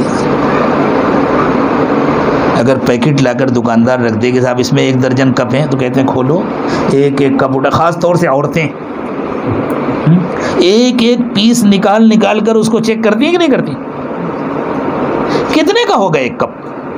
ارے بہت مہنگا ہوگا تو 100 روپے کا ہوگا، 100 روپے کا ایک کپ چیک کیے بغیر نہیں ہم لیتے، اور اللہ اتنی بڑی جنت، ساری دنیا جس کی قیمت نہیں بن سکتی، پوری دنیا جس کی قیمت نہیں بن سکتی، اتنی بڑی جنت اللہ چیک کیے بغیر دے دیں گے۔ تو اللہ کا چیک کرنے کا کیا طریقہ ہے؟ اللہ کچھ نعمتیں واپس لیتے ہیں، کچھ آزمائشیں ڈالتے ہیں، کچھ پریشانیاں ڈالتے ہیں۔ اب دیکھیں بندہ صرف خوشیوں میں ہی میرا کہنا مانتا ہے، اور بندی صرف خوشیوں میں ہی میرا کہنا مانتی ہے، یا تکلیف میں بھی میرا کہنا مانتے ہیں؟ اب اس تکلیف میں بھی اللہ کا کہنا ماننا اور اللہ کی ناراضگی والا کوئی کام نہ کرنا، اس کو صبر کہتے ہیں۔ تو اللہ نے کہا مغفرت کے لیے یہ بھی شرط ہے، دوسری تمام شرطوں کے ساتھ ساتھ یہ بھی شرط ہے کہ تمہارے اندر صبر ہو، صبر کرنے والے مرد اور صبر کرنے والی عورتیں۔ والصابرین والصابرات، اور دیکھو صرف ظاہر نہ ہو کہ بظاہر تم نماز پڑھ رہے ہو، بظاہر بڑی فرما برداری کر رہے ہیں، ذکر بھی کر رہے ہیں، تلاوت بھی کر رہے ہیں، لیکن دل کا حال بڑا عجیب ہے، دل اللہ کے آگے نہیں جھک رہا۔ اور اگر کسی کا دل اللہ کے آگے نہیں جھک رہا اور وہ بظاہر سب کچھ کر رہا ہے تو وہ تو منافق ہے۔ اللہ نفاق سے ہماری حفاظت فرمائے۔ تو اللہ نے فرمایا ایسے نہیں مغفرت ہو جائے گی، اگر مغفرت چاہتے ہو تو پھر دل کا بھی اللہ کے آگے جھکنا ضروری ہے۔ والخاشعین والخاشعات، وہ مرد جن کے دل اللہ کے آگے جھکے رہتے ہیں، اور وہ عورتیں جن کا دل اللہ کے آگے جھکا رہتا ہے۔ جب اللہ کا یقین بھی ہوگا اور جب اپنے کو اللہ کے حوالے بھی کیا، اور جب آخرت کا بھی یقین ہے اور سچ بھی بولتے ہیں اور دل بھی اللہ کے آگے جھکا ہوا ہے، تو پھر آدمی اپنا مال بھی تو وہاں بھیجنا چاہے گا نا جہاں جا کر ہمیشہ رہنا ہے۔ صدقہ کاہے کا نام ہے؟ ہم انویسٹمنٹ کرتے ہیں نا، ہر آدمی چاہتا ہے میں کچھ پیسے کہیں انویسٹ کر دوں بڑھاپے میں میرے کام آئیں گے یا میرے بچوں کے کام آئیں گے، تو ہم کچھ پیسہ، کچھ سرمایہ کاری کرتے ہیں، کچھ انویسٹ کرتے ہیں تاکہ آڑے وقت میں کام آ جائے، کسی مشکل وقت میں ہمارے کام آ جائے۔ صدقہ اصل میں آخرت کا انویسٹمنٹ ہے۔ جب کوئی نہیں ہوگا ہمارا ساتھ دینے والا، اس وقت وہ ہمارے کام آئے گا۔ جب عمل کا سلسلہ ختم ہو جائے گا، جب موت آ جاتی ہے، تو انسان ایک مرتبہ سبحان اللہ نہیں کہہ سکتا، ایک مرتبہ الحمدللہ نہیں کہہ سکتا۔ جو صدقہ دیا ہے وہ وہاں کام آئے گا۔ اور آدمی کو جہاں رہنا ہو پیسے وہیں جمع کرتا ہے۔ اگر ایک آدمی نوکری کرنے کے لیے باہر کسی ملک میں گیا تو پیسے کہاں جمع کرتا ہے؟ وہاں یا ہندوستان میں؟ وہ سوچتا ہے بھائی کلکتہ میں ایک اچھے سے بینک میں اکاؤنٹ کھلوا لوں اور وہاں سے پیسے بھیجا کروں، یہاں جمع کروں، تاکہ جب میں کلکتہ واپس جاؤں تو کوئی گھر خرید سکوں، کوئی پلاٹ خرید سکوں، کوئی مکان بنا سکوں، کوئی بزنس کر سکوں۔ تو جہاں اس کو رہنا ہے وہاں پیسے جمع کرتا ہے نا، جہاں نہیں رہنا وہاں نہیں جمع کرتا۔ صدقہ نام ہے اس کا کہ انسان کا یقین درست ہو جائے اور جہاں جا کر ہمیشہ رہنا ہے وہاں پیسہ جمع کرے۔ ہم نے دنیا میں جو جمع کیا ہے اسے تو چھوڑ کر جانا ہے، اور جو ہم نے صدقہ کر کے آگے بھیج دیا ہے وہ تو ہمیشہ ہمارے کام آنے والا ہے۔ تو اللہ نے فرمایا پھر مغفرت کے لیے یہ بھی ضروری ہے کہ انسان اپنے مال کا کچھ حصہ وہاں جمع کرے جہاں جا کر ہمیشہ رہنا ہے۔ والمتصدقین والمتصدقات، صدقہ کرنے والے مرد اور صدقہ کرنے والی عورتیں۔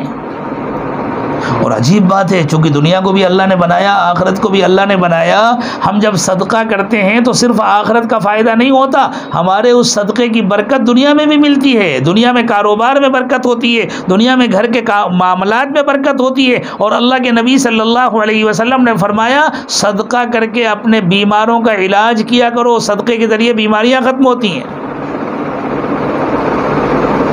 اللہ سے تعلق رکھنے والوں کا مستقل یہ طریقہ ہوتا ہے، اللہ کی باتوں کا یقین رکھنے والوں کا مستقلیت۔ اگر کوئی بیمار ہو گیا ڈاکٹر کے پاس بعد میں جاتے ہیں، صدقہ پہلے کرتے ہیں۔ مریض کو دوا بعد میں دوا بھی کھلانا ہے، ڈاکٹر کے پاس بھی جانا ہے، اس لیے کہ دنیا دارالاسباب ہے، لیکن اصل کرنے والے تو اللہ پہلے صدقہ کرتے ہیں اور اللہ تعالیٰ شفا دے دیتے ہیں۔ ایک واقعہ سناؤں میں صدقے سے متعلق۔ ہمارے جو پڑوس کا ملک ہے، جو تقسیم سے پہلے یہی ایک ساتھ تھا لیکن بعد میں الگ ہو گیا، وہاں کا واقعہ ہے۔ ایک صاحب لاہور شہر میں رہتے تھے اور بڑے بزنس مین تھے، اللہ نے ان کو بہت نوازا تھا۔ ایک بزرگ کے پاس جا کر انہوں نے کہا کہ حضرت مجھے بلڈ کینسر ہو گیا ہے، اور ڈاکٹروں نے کہا ہے کہ بس 1 سال بہت ہے، میں آپ کے پاس دعا کرانے کے لیے آیا ہوں، آپ دعا کر دیجئے اللہ مجھے اچھا کر دے۔ تو ان بزرگ نے ذرا انٹرویو لیا، کون ہو، کہاں کے ہو، تو پتہ چلا فلاں گاؤں کے رہنے والے ہیں، یہاں آئے، شہر میں چھوٹا سا کاروبار شروع کیا تھا، اللہ نے خوب برکت دی، آج بہت بڑا کاروبار ہو گیا۔ اب ڈر لگ رہا ہے، ڈاکٹروں نے کہہ دیا سال بھر میں مر جائیں گے، تو اب ڈر لگ رہا ہے یہ کوٹھی بھی چھوٹ جائے گی، یہ بنگلہ بھی چھوٹ جائے گا، یہ بینک بیلنس سے بھی رہ جائے گا۔ ارے ڈاکٹر کہیں یا نہ کہیں، مر کے تو جانا ہی ہے نا، مرنے میں شبہ ہے، اور 1 دن کا بھی بھروسہ نہیں ہے، 1 سال تو بہت ہو گیا، تو سب کچھ چھوڑ کے جانا ہے نا، تو جہاں جانا ہے وہاں کی فکر کریں۔ تو اب ڈر لگ رہا ہے تو حضرت دعا کر دیجئے۔ ان بزرگ نے پوچھا بھائی تم اپنے گاؤں کب سے نہیں گئے؟ تو کہنے لگے 20 سال سے نہیں گیا گاؤں، 20 جب سے آیا بس لوٹ کر کے نہیں گیا۔ تو گاؤں میں جو رشتہ دار ہیں ان کی خبر لی، کہنے لگا ہاں حضرت کبھی کبھی معلوم ہو جاتا ہے، کوئی آتا ہے تو اس سے معلوم ہو جاتا ہے۔ پتہ چلا گاؤں کے جو رشتہ دار ہیں وہ سب غریب لوگ ہیں بیچارے۔ ان بزرگ نے فرمایا اچھا ایک کام کرو، تم اپنے گاؤں چلے جاؤ، غالباً 15 دن یا 1 مہینہ کہا، اتنے دن کے لیے اپنے گاؤں چلے جاؤ، پیسے ساتھ لے کے جانا، اور وہاں جا کر اپنے سب رشتہ داروں کو جمع کرو، سب سے پہلے سب کی دعوت کرو، سب کو کھانا کھلاؤ، اور دعوت کرنے کے بعد سب کی خیریت پوچھو، سب کی حالات پوچھو، معلوم کرو۔ اگر کسی کی بھینس مر گئی ہے اور بیچارے کے بعد دوسرا کوئی ذریعہ نہیں ہے، وہ بھینس پالے ہوئے تھا، دودھ بیچتا تھا، اسے بھینس دلا دو۔ کسی کا بیل مر گیا ہے، کھیتی باڑی کے لیے انتظام نہیں، اسے بیل دلا دو۔ کسی کی چھت ٹوٹ گئی ہے، اس کی چھت بنوا دو۔ 10-20 لاکھ کا خرچہ بتا دیا۔ وہ بھی کہنا ماننے والا تھا، اس نے اپنی گاڑی نکالی، پیسے لیے ساتھ میں، پہنچ گیا گاؤں، سارے رشتہ داروں کو جمع کیا، سب کی اچھی دعوت کی، کھلایا، اور اس کے بعد اس کی بچی کی شادی کرانا ہے، اس کے بچے کی فیس بھرنا ہے، اس کا گھر بنوانا ہے، اس کو بیچ دلانا، اس نے 10-20 لاکھ روپے خرچ کر دیے، اور اسے پتہ بھی تھا اتنا میرے پاس ہے، اور ڈاکٹروں نے کہہ دیا 1 سال کے بعد چلا جاؤں گا، تو بھائی کچھ نیکیاں ہی کر لوں۔ سب کی ضرورتیں پوری کی، واپس آیا، آ کر کے کہا کہ حضرت میں آپ کا حکم پورا کر کے آ گیا، اب دعا کر دیجئے۔ فرمایا پورا کر کے آ گئے، سارے حالات پوچھے، چیک اپ کرا کے رپورٹ لے کر کے آؤ۔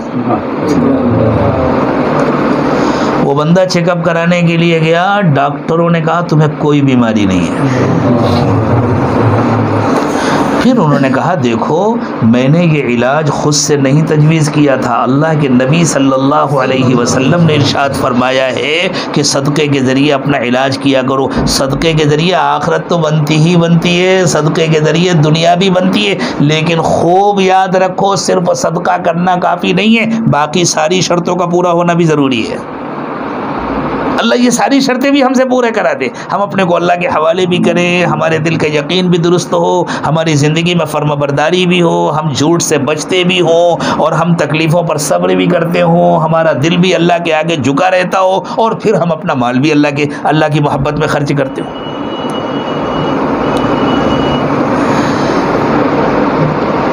ایک بہت بڑے حدیث کے عالم تھے حضرت مولانا محمد یونس جونپوری رحمۃ اللہ علیہ، مدرسہ مدارس العلوم سہارنپور کے شیخ الحدیث تھے، اور حضرت مولانا محمد زکریا صاحب رحمۃ اللہ علیہ نے ان کو اپنا جانشین بنایا تھا۔ یہاں بہت سارے لوگ ہوں گے جن کے وہ استاذ تھے، میرے بھی استاذ تھے، اللہ تعالیٰ ان کی مغفرت فرمائے، ان کے درجات بلند فرمائے۔ ایک مرتبہ کہنے لگے حدیث میں آیا ہے کہ صدقے کے ذریعے اپنے بیماروں کا علاج کرو، بیماری ہوتی ہے بڑی صدقہ کرتے ہیں چھوٹا سا، ایسا تھوڑی علاج ہوتا ہے، جتنا بڑا مسئلہ ہے اتنا صدقہ کرو۔ اور پھر فرمانے لگے، میرے پاس ایک صاحب آئے گجرات سے، انہوں نے کہا حضرت مجھے کینسر ہو گیا ہے، میں کتنا صدقہ کروں؟ میں نے کہا جاؤ 1 لاکھ روپیہ صدقہ کرو۔ وہ انہوں نے 1 لاکھ روپیہ صدقہ کیا، اللہ نے ان کو اچھا کر دیا۔ تو میں اب کینسر ہو گیا خدا نہ خواستہ، جس میں لاکھوں روپے خرچ ہوتے ہیں اور تم صدقہ کر رہے ہو 150۔ ایسا تھوڑی، اللہ نے جتنا دیا ہے اس کے حساب سے، پھر یہ بھی تو دیکھتے ہیں اللہ تعالیٰ کی کس کی کیا حیثیت ہے، ہر آدمی اپنی حیثیت کے مطابق صدقہ کرے، اور پھر دیکھے صدقے سے مال ختم نہیں ہوتا، صدقے سے تو اللہ اور بڑھا کر کے دیتے ہیں، دنیا میں بھی برکت ہوتی ہے اور آخرت میں جو ملے گا اس کے کیا کہنے۔ اللہ ہم سب کو صدقہ کرنے کی توفیق عطا فرمائے۔ ایمان والے گھرانوں میں پہلے یہ طریقہ ہوتا تھا، گھر کا ہر فرد صدقہ کرتا تھا، اللہ کرے دوبارہ یہ طریقہ زندہ ہو جائے، بچوں کی طرف سے بھی صدقہ کیا جاتا ہے، بہت آسان طریقہ ہے، آپ گھر میں ایک بکس رکھ لیجئے اور طے کر لیجئے، اپنی طرف سے، اپنی بیوی کی طرف سے، اپنے بچوں کی طرف سے، عورتیں بھی طے کر لیں، ہم سب کی طرف سے اتنا اس میں ڈالنا ہے، جو کم ڈال سکتا ہے 5-5 روپے ڈالیں، 10-10 روپے ڈالیں، اور اگر اللہ نے زیادہ نوازا ہے 500-500 روپے ڈالیں، جائے گا کہاں، اپنے ہی پاس تو جمع رہے گا۔ جیسے اپنا مال اپنے اکاؤنٹ میں جمع کرتے ہیں بینک میں، تو آدمی کوشش کرتا ہے میں زیادہ سے زیادہ جمع کروں، وقت پہ کام آئے گا، ہم اپنے ہی اکاؤنٹ میں جمع کر رہے ہیں، کسی اور کو نہیں دے رہے۔ اللہ کی رسول صلی اللہ علیہ وسلم نے فرمایا جب کوئی مرد یا کوئی عورت صدقہ کرتے ہیں تو فقیر کے ہاتھ میں جانے سے پہلے، جو ضرورت مند کے ہاتھ میں جانے سے پہلے، وہ پیسہ اللہ کے ہاتھ میں جاتا ہے۔ ازواج مطہرات میں سے ایک زوجہ محترمہ بیٹھ کر کے سکوں کو دھو رہی تھی، اس زمانے میں سونے چاندی کے سکے ہوتے تھے، سکوں کو دھو رہی تھی، حضور تشریف لائے، فرمایا یہ کیا کر رہی ہو؟ سکے دھو رہی؟ کہنے لگے حضور دھو رہی ہوں تاکہ پاک صاف ہو جائے، آپ ہی نے تو بتلایا تھا کہ جب صدقہ کیا جائے تو پہلے اللہ کے ہاتھ میں جاتا ہے، تو کہیں ایسا نہ ہو اللہ کے ہاتھ میں جائے اس میں کوئی گندگی لگی رہے۔ کیا یقین دیا تھا اللہ نے ان کو، دھو کر کے صدقہ کر رہے کہ اللہ کے ہاتھ میں جاتا ہے تو صاف ستھرا جائے۔ اللہ ہم سب کو صدقہ کرنے کی توفیق عطا فرمائے۔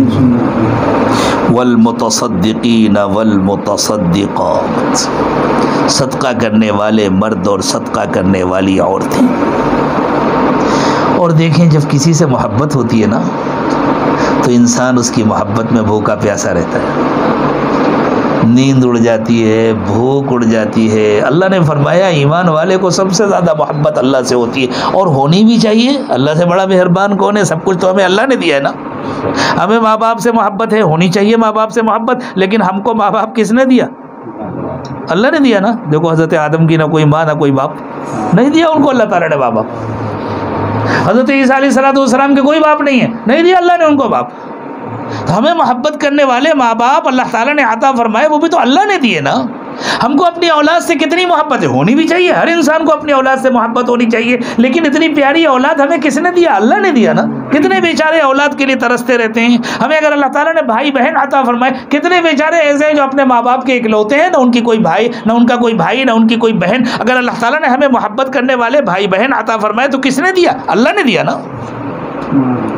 تو سب کچھ دینے والے اللہ ہیں، زندگی بھی ہمیں اللہ نے دی، ساری نعمتیں بھی ہمیں اللہ نے دیا، تو ہمیں اللہ سے ٹوٹ کر محبت کرنا چاہیے۔ خود اللہ تعالیٰ نے فرمایا والذین آمنوا اشد حبا للہ، جو ایمان والے ہیں وہ ٹوٹ کر اللہ سے محبت کرتے ہیں۔ تو اللہ کہتے ہیں پھر ہماری محبت میں ذرا بھوکے بھی تو رہو، ہماری محبت میں تو ذرا پیاسے بھی تو رہو، ہماری محبت کا اظہار کرو۔ اللہ کی محبت میں بھوکے پیاسے رہنا، اسی کو روزہ کہتے ہیں۔ اللہ چاہتے ہیں کہ ہم اس طرح اللہ کی محبت کا اظہار کریں، اور اگر روزہ بھی ہے اور نافرمانی بھی کر رہے ہیں، تو اب کیا کر رہے ہیں؟ روزے میں بیٹھ کر کے ٹائم پاس کر رہے ہیں، تو یہ اللہ کی محبت میں کہاں ہوا؟ یہ تو رسم کا روزہ ہوا۔ اللہ ہمیں اپنی محبت کی عبادت نصیب فرمائے۔ تو آگے اللہ نے فرمایا والصائمین والصائمات، اور روزہ رکھنے والے مرد اور روزہ رکھنے والی عورتیں۔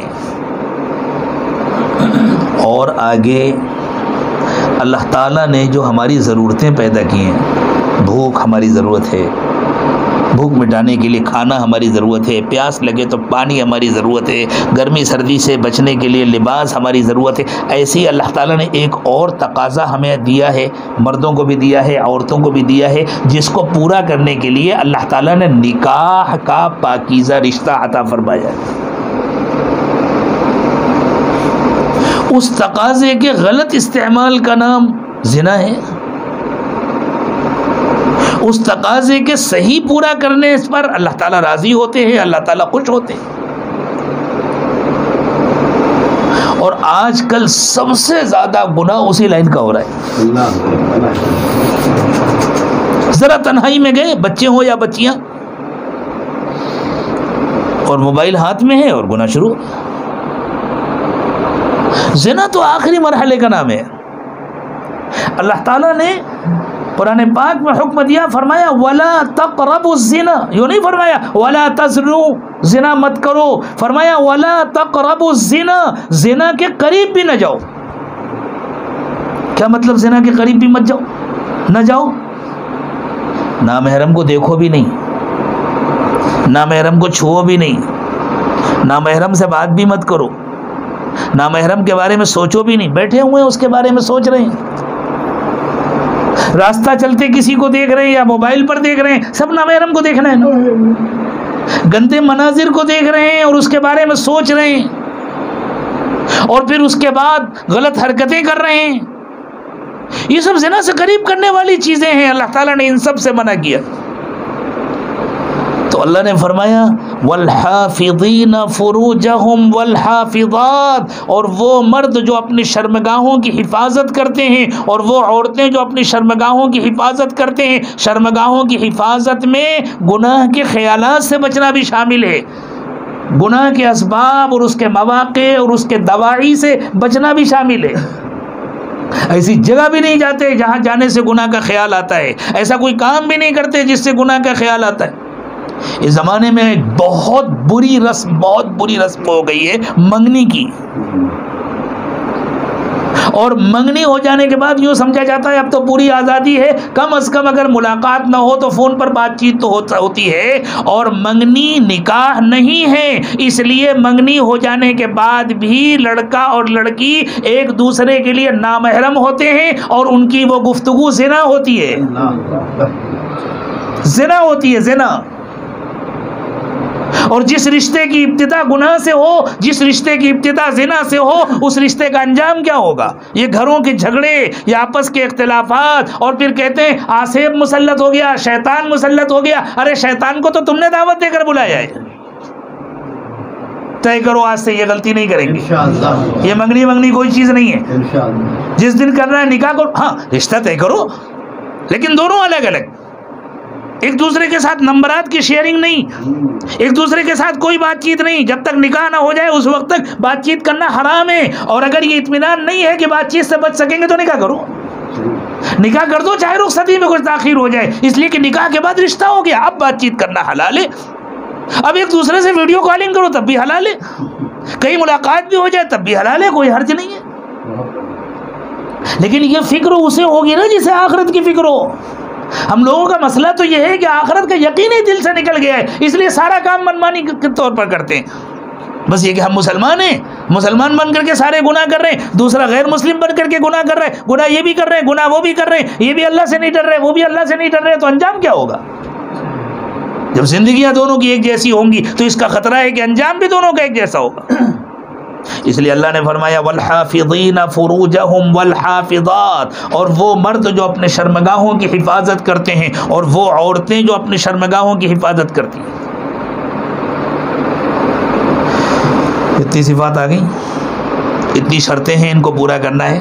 اخیر میں اللہ نے بڑا احسان فرمایا، ایک ایسا نسخہ عطا فرما دیا جس کے ذریعے ان ساری شرطوں کو پورا کرنا آسان ہو جاتا ہے۔ یوں فرمایا دیکھو اپنے دل کا علاج کر لو، دل کو غفلت سے بچا لو، ہر وقت اللہ کو یاد کرو، کہنا ماننا آسان ہو جائے گا، سچ بولنا آسان ہو جائے گا، اپنی حفاظت کرنا آسان ہو جائے گا، اپنی عزت کی حفاظت کرنا آسان ہو جائے گا، اور دل بھی اللہ کے آگے جھکا رہے گا، اور اپنے کو اللہ کے حوالے کرنا بھی آسان ہو جائے گا۔ سب کچھ آسان ہو جائے گا اگر تمہارے دل سے غفلت نکل گئی اور ہر وقت تمہارے دل میں اللہ کی یاد آ گئی۔ وَالذَّاكِرِينَ اللَّهَ كَثِيرًا وَالذَّاكِرَاتِ، اور وہ مرد جو بہت کثرت سے اللہ کو یاد کرتے ہیں، اور وہ عورتیں جو بہت کثرت سے اللہ کو یاد کرتی ہیں۔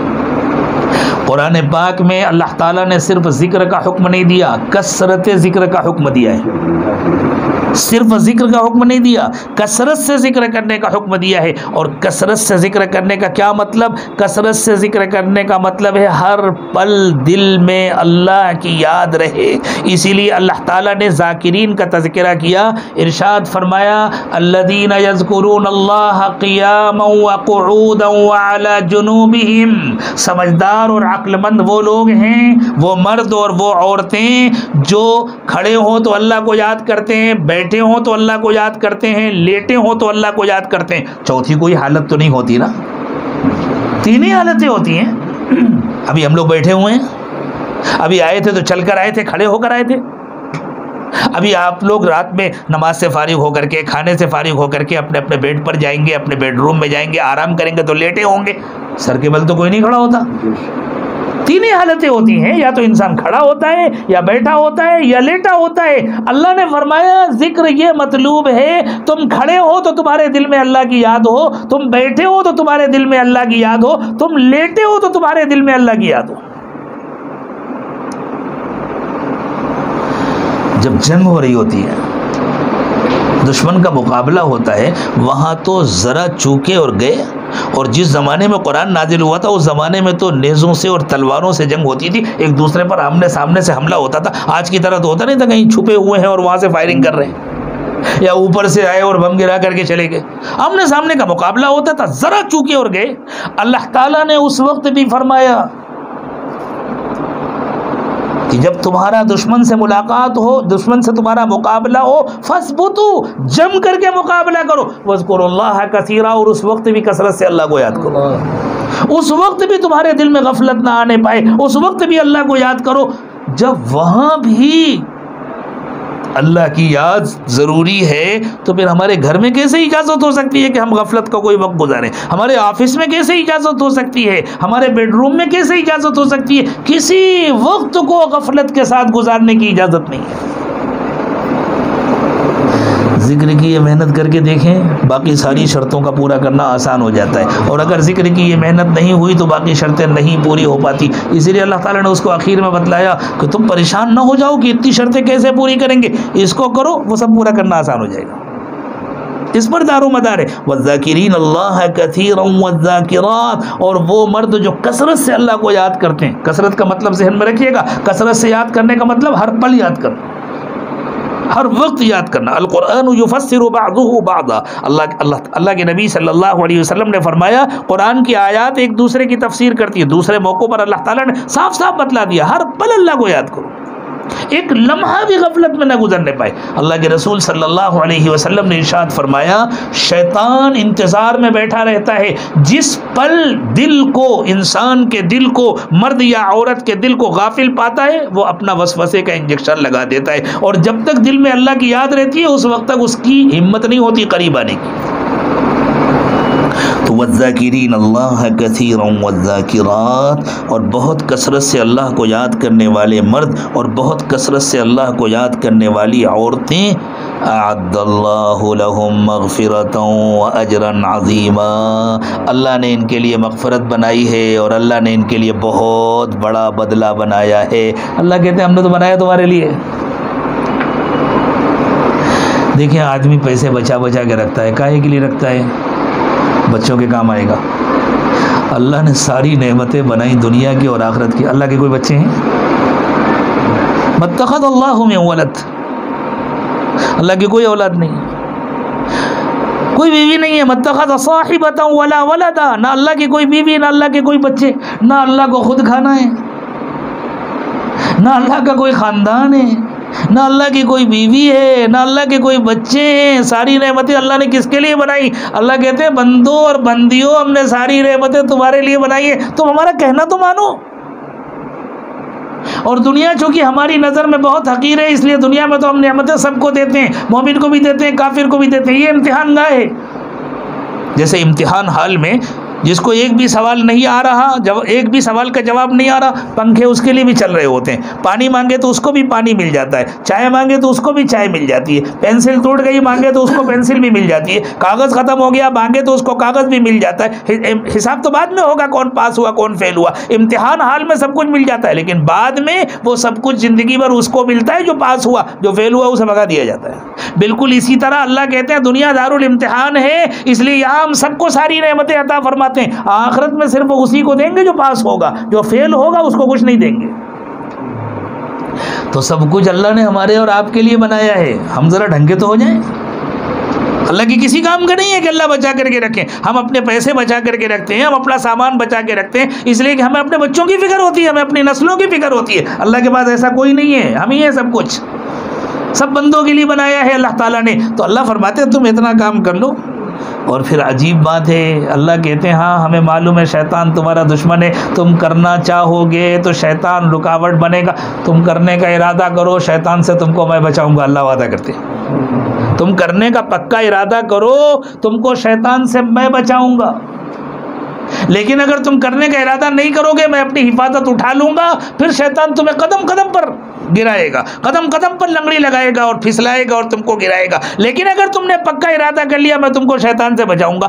اور اگر کسی وقت میں نے تم کو آزمانے کے لیے چھوڑ دیا اور شیطان کو موقع دے دیا اور اس نے تم کو گرا دیا اور پھر تم نے جلدی سے اٹھ کر کے توبہ کر لیا تو تمہارے اس گناہ کی سزا تم کو نہیں دوں گا، شیطان کو دوں گا، کہ میرا بندہ تو بچنا چاہتا تھا، میری بندی تو بچنا چاہتی تھی، دیکھو اس سے گناہ ہوا، اس نے فوراً توبہ کر لیا، ایک کمبخت شیطان ہے اس نے میرے بندے سے گناہ کرایا، یہ سزا بھی شیطان کو دو۔ اتنے مہربان ہیں ہمارے اللہ۔ پھر ہمیں کیا کرنا چاہیے؟ سچی توبہ کرنا چاہیے نا۔ آج ہم نیت کر لیں انشاءاللہ، آج تو ہمیں سچی پکی توبہ کرنی۔ تو اللہ تعالیٰ فرماتے ہیں یہ شرطیں پوری کرو، اعد اللہ لہم مغفرۃ واجرا عظیما، جو لوگ یہ شرطیں پوری کر لیں گے اللہ نے ان کے لیے مغفرت تیار رکھی ہے، اللہ نے ان کے لیے بہت بڑا بدلہ تیار رکھا ہے۔ اور اس کے بعد اللہ تعالیٰ ایک بات صاف صاف بیان کر رہے ہیں، سنو، تم سے کوئی درخواست نہیں کی جا رہی۔ اگلا جملہ بہت سخت ہے، تم سے ہم کوئی درخواست نہیں کر رہے کہ جو دے اس کا بھی بھلا، جو نہ دے اس کا بھی بھلا، اللہ تم سے بھیک نہیں مانگ رہے. تم نے کلمہ پڑھا ہے, تم مسلمان ہو, تمہارے پاس دوسرا کوئی آپشن نہیں ہے, تمہیں صرف کہنا ماننا ہے. تم ہوتے کون ہو نافرمانی کرنے والے؟ وما كان لمؤمن ولا مؤمنة اذا قضى الله ورسوله امرا ان يكون لهم الخيرة من امرهم. کوئی مرد ایمان والا یا کوئی عورت ایمان والی, اس کے لیے یہ آپشن ہی نہیں ہے کہ وہ اللہ اور اس کے رسول کی نافرمانی کرے. جب اللہ اور اس کے رسول نے فیصلہ کر دیا, دوسرا کوئی آپشن نہیں ہے, صرف کہنا ماننا ہے تمہیں. آج ہم ہاتھ اٹھا کر اللہ سے کہیں, اللہ ہم نے بھی بند کر دیا دروازہ, آپ کا جو فیصلہ ہوگا, آپ کے رسول کا جو فیصلہ ہوگا, ہمارے لیے زندگی میں دوسرا کوئی آپشن نہیں ہے. اللہ ہم آپ کا کہنا مانیں گے, آپ کے رسول کا کہنا مانیں گے. وَمَن يَعْصِ اللَّهَ وَرَسُولَهُ فَقَدْ ضَلَّ ضَلَالًا مُبِينًا. اور یاد رکھو, جو اللہ اور اس کے رسول کی نافرمانی کرے گا وہ بھٹک جائے گا. بھٹکنا کسے کہتے ہیں؟ آپ کو ہاوڑا جانا ہے اور آپ ہاوڑا ہی جا رہے ہیں, اس کو بھٹکنا کہتے ہیں. لیکن ایک آدمی کو پٹنہ جانا تھا, وہ ہاوڑا چلا گیا, تو آپ نہیں بھٹکے اس لیے کہ آپ کو ہاوڑا ہی جانا تھا. وہ بھٹکا اس لیے کہ اس کو ہاوڑا نہیں جانا تھا. بھٹکنا اس کو کہتے ہیں, جہاں نہیں جانا تھا وہاں پہنچ گئے. ہمیں کہاں جانا ہے؟ جنت میں جانا ہے نا. اگر ہم اپنی غلطی سے جہنم میں جانے کے بجائے جنت میں جانے کے بجائے جہنم کے راستے پر چل پڑے, اس کا نام ہے بھٹکنا, اس کا نام ہے گمراہ ہونا. اللہ فرماتے ہیں وَمَن يَعْصِ اللَّهَ وَرَسُولَهُ. خوب یاد رکھو, پھر قرآن اپنے پرانے انداز پر آ گیا. اب صرف وہ لفظ وہ آ رہا ہے جو مردوں کے لیے استعمال ہوتا ہے. یہاں تک دونوں جگہ مردوں کا اور عورتوں کا ایک ساتھ تذکرہ ہو رہا ہے. اخیر میں فرمایا وَمَن يَعْصِ اللَّهَ وَرَسُولَهُ. جو بھی نافرمانی کرے گا, مرد کرے یا عورت کرے, اللہ کی نافرمانی کرے گا اور اللہ کے رسول کی نافرمانی کرے گا, فقد ضل ضلالا مبینا. وہ یقینی طور پر بھٹک گیا, اس کے بھٹکنے میں کوئی شبہ نہیں ہے. وہ کامیاب ہو ہی نہیں سکتا. اللہ کی نافرمانی کر کے اور اللہ کے رسول کی نافرمانی کر کے کوئی کامیاب ہو ہی نہیں سکتا, چاہے دنیا میں وہ جتنا نیک نام ہو. اللہ اپنی نافرمانی سے اور اپنے رسول صلی اللہ علیہ وسلم کی نافرمانی سے ہم سب کی حفاظت فرمائے. یہ کتنا بڑا اللہ تعالیٰ کا احسان ہے کہ اللہ نے ہمیں اب تک زندہ رکھا ہے. ابھی گاڑی چھوٹی نہیں ہے. اللہ نے ہمیں موقع عطا فرمایا ہے کہ ہم سچی پکی توبہ کر لیں. آج ہم اس موقع سے فائدہ اٹھا لیں اور پکا ارادہ کر لیں انشاءاللہ اب اللہ کی نافرمانی نہیں کریں گے. مغفرت کی جتنی شرطیں اللہ تعالیٰ نے بیان فرمائی ہیں, ہم ان ساری شرطوں کو پورا کرنے کی کوشش کریں گے. کوئی یہ دعویٰ نہیں کر سکتا میں نے یہ ساری شرطیں پوری کر لیں, کوئی دعویٰ نہیں کر سکتا, لیکن ہم ان شرطوں کو پورا کرنے کی کوشش کریں گے اور روز اللہ سے بھیک مانگیں گے. اللہ ہمارے بس میں جتنا ہے ہم کر رہے ہیں, جو کمی ہے آپ اس کو پورا کر دیجئے, آپ ہماری غلطیوں کو معاف کر دیجئے. اللہ کی رحمت سے امید ہے جب موت کا وقت آئے گا اللہ ایمان کی موت عطا فرمائیں گے, اور جب حساب ہوگا تو اللہ مغفرت فرمائے. اللہ یہ نعمت مجھے بھی عطا فرمائے, آپ کو بھی عطا فرمائے.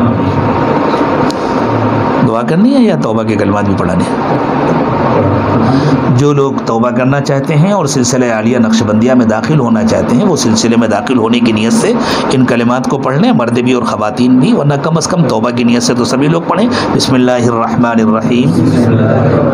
لا الہ الا اللہ محمد الرسول اللہ صلی اللہ علیہ وسلم.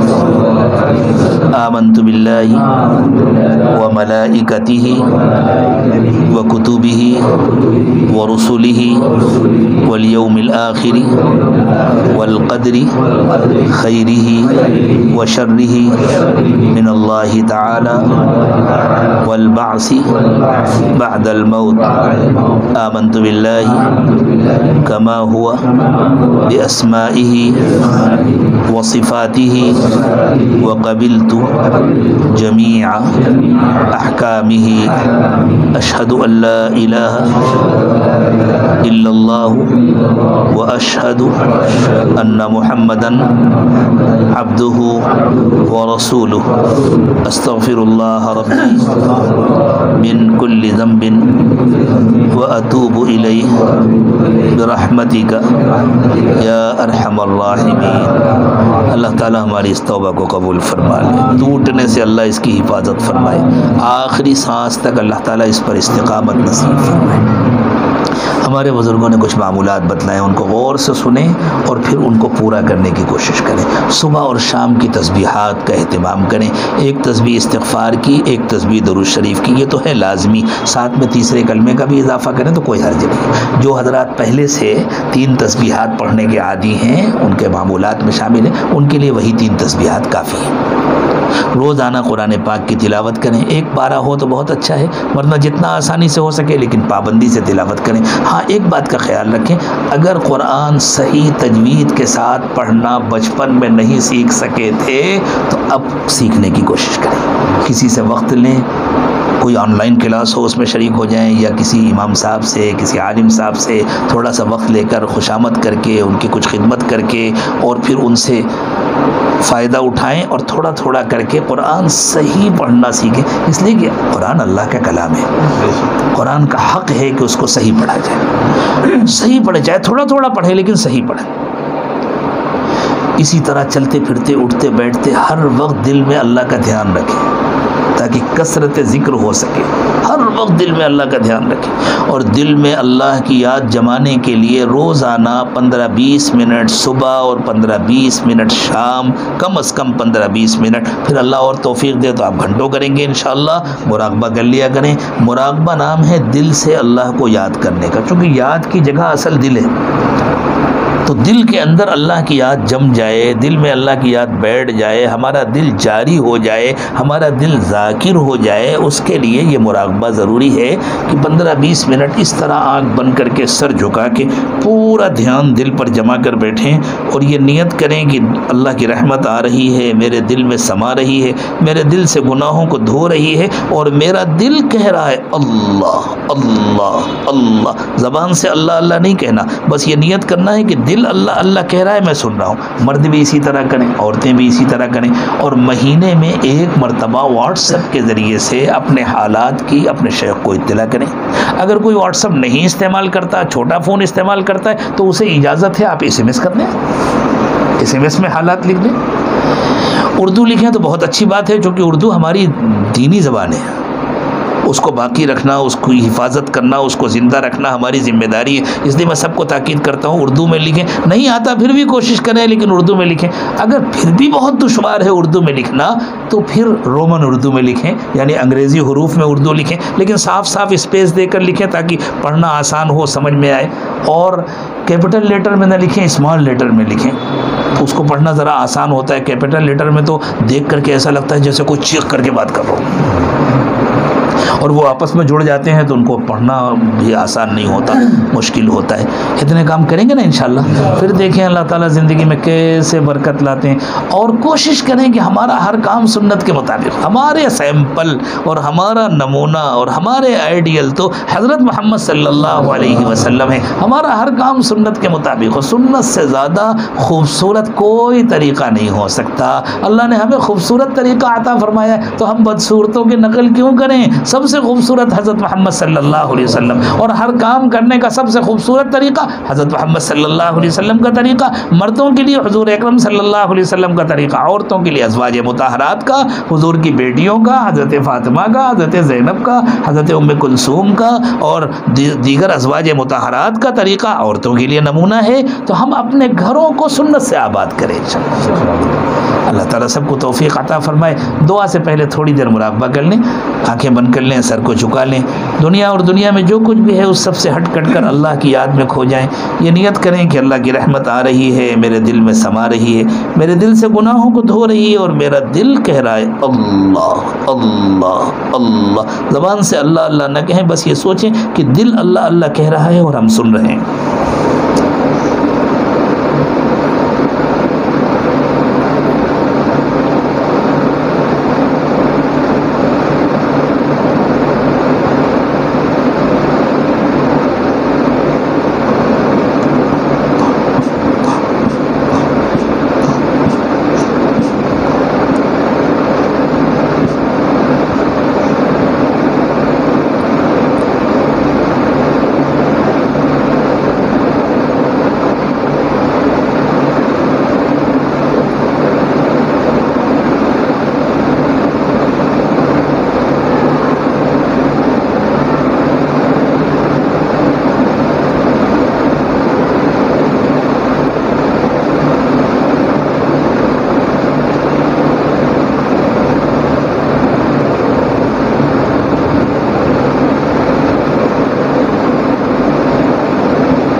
لا الہ الا اللہ محمد رسول اللہ. دعا فرمانے سبحان ربی العلی الاعلی الوہاب اللہم صلی علی سیدنا محمد وعلی آل سیدنا محمد وبارک وسلم. پروردگار عالم، ہم آپ کے عاجز اور کمزور بندے اور بندیاں ہیں. اللہ اپنے گناہوں کا بوجھ لے کر آپ کے دربار میں حاضر ہیں. اللہ آپ نے معاف کر دیا تو کام بنے گا، آپ نے معاف نہیں فرمایا تو اللہ بیڑا غرق ہو جائے گا. اللہ بہت کمزور ہیں، بہت امیدوں کے ساتھ حاضر ہیں. اللہ آپ کا کلام سنا ہے، اللہ اپنے کلام پاک کی برکت سے اے اللہ ہمیں معاف فرما دیجیے. اللہ آپ بڑے رحیم ہیں، بڑے کریم ہیں، آپ ارحم الراحمین ہیں. اللہ آپ کی رحمت، اللہ آپ کی رحمت کے صدقے کے ہم امیدوار ہیں. اللہ اپنی رحمت کا صدقہ دے دیجیے. اللہ ہم سب کو معاف فرما دیجیے. اللہ ہم اقراری مجرم ہیں، ہم نے بہت گناہ کیے ہیں. اللہ مجمع میں بھی گناہ کیے ہیں، تنہائیوں میں بھی گناہ کیے ہیں، چھوٹے گناہ بھی کیے ہیں، بڑے گناہ بھی کیے ہیں. اللہ ہم کسی گناہ کا انکار نہیں کر سکتے. اللہ ہمارا سارا ریکارڈ آپ کے پاس موجود ہے. اللہ ہم اقراری مجرم ہیں، اپنے تمام جرائم کا اعتراف کرتے ہیں. پروردگار عالم ہمیں معاف کر دیجئے. اللہ آپ کے سوا کوئی معاف کرنے والا نہیں. اللہ آپ کے سوا کوئی معاف کرنے والا نہیں ہے. اللہ آپ ہی نے ساری نعمتیں عطا فرمائی ہیں. اللہ موت و زندگی کے آپ مالک ہیں. اللہ آپ ہی کے پاس واپس آنا ہے. اللہ آپ سے بچ کر ہم کہیں اور جا بھی نہیں سکتے. پیارے اللہ آج تو معاف فرما دیجئے. اللہ آج تو معاف کر دیجئے. اللہ سب کو معاف کر دیجئے، مردوں کو بھی، عورتوں کو بھی، چھوٹوں کو بھی، بڑوں کو بھی. اللہ بچوں کو بھی، بچیوں کو بھی. اللہ سب کو معاف فرما دیجئے. اللہ سب کو معاف کر دیجئے. اللہ ہم سب کی کامل اصلاح فرما دیجئے. اللہ ہماری بقیہ زندگی کو پچھلی زندگی سے بہتر بنا دیجئے. آنے والے وقت کو پچھلے وقت کا کفارہ بنا دیجئے. اللہ ہمیں کچھ نہیں معلوم ہماری زندگی کے کئے دن باقی رہ گئے ہیں، کئے راتیں باقی رہ گئی ہیں. اللہ موت کا تو وقت آپ نے مقرر کیا ہوا ہے. اللہ بری موت سے ہماری حفاظت فرمائیے، برے انجام سے ہماری حفاظت فرمائیے. اللہ بری زندگی سے ہماری حفاظت فرمائیے. اللہ ہماری زندگیوں میں برکت عطا فرمائیے. اور اے اللہ جب موت کا وقت آئے تو ہمیں کامل ایمان کی موت عطا فرمائیے. اللہ ہمیں کشادہ قبریں عطا فرمائیے، روشن قبریں عطا فرمائیے. اللہ ہمارے دلوں کو اپنی محبت سے بھر دیجئے. اللہ ہمارے دلوں کو اپنی محبت سے بھر دیجئے. اللہ ہمارے دلوں کو روشن کر دیجئے، منور کر دیجئے. اللہ ہمارے پورے وجود کو منور کر دیجئے. اللہ ہماری ہدایت کے فیصلے فرمائیے، ہمارے ذریعے دوسروں کی ہدایت کے فیصلے فرمائیے. اللہ ہمارے گھروں کو عبادت کا مرکز بنا دیجئے، دین کا مرکز بنا دیجئے، دعوت کا مرکز بنا دیجئے. اللہ ہمیں پوری انسانیت کی ہدایت کی فکر عطا فرما دیجئے. اللہ مغفرت کی جو شرطیں آپ نے ذکر فرمائی ہیں، اللہ سچی بات یہ ہے کہ ان میں سے کوئی ایک شرط بھی ہماری زندگی میں پوری نہیں پائی جاتی ہے. اللہ ہمارا کیا ہوگا؟ اللہ ہمیں مغفرت سے محروم نہ فرمائیے. اللہ ہمیں توفیق عطا فرمائیے. ہم ان شرطوں کو پورا کرنے کی فکر کریں، کوشش کریں. اور اللہ جو کمی کوتاہی رہ جائے اسے آپ معاف فرما دیجئے. اللہ معاف فرما دیجئے. اللہ سنتوں کا اتباع نصیب فرمائیے.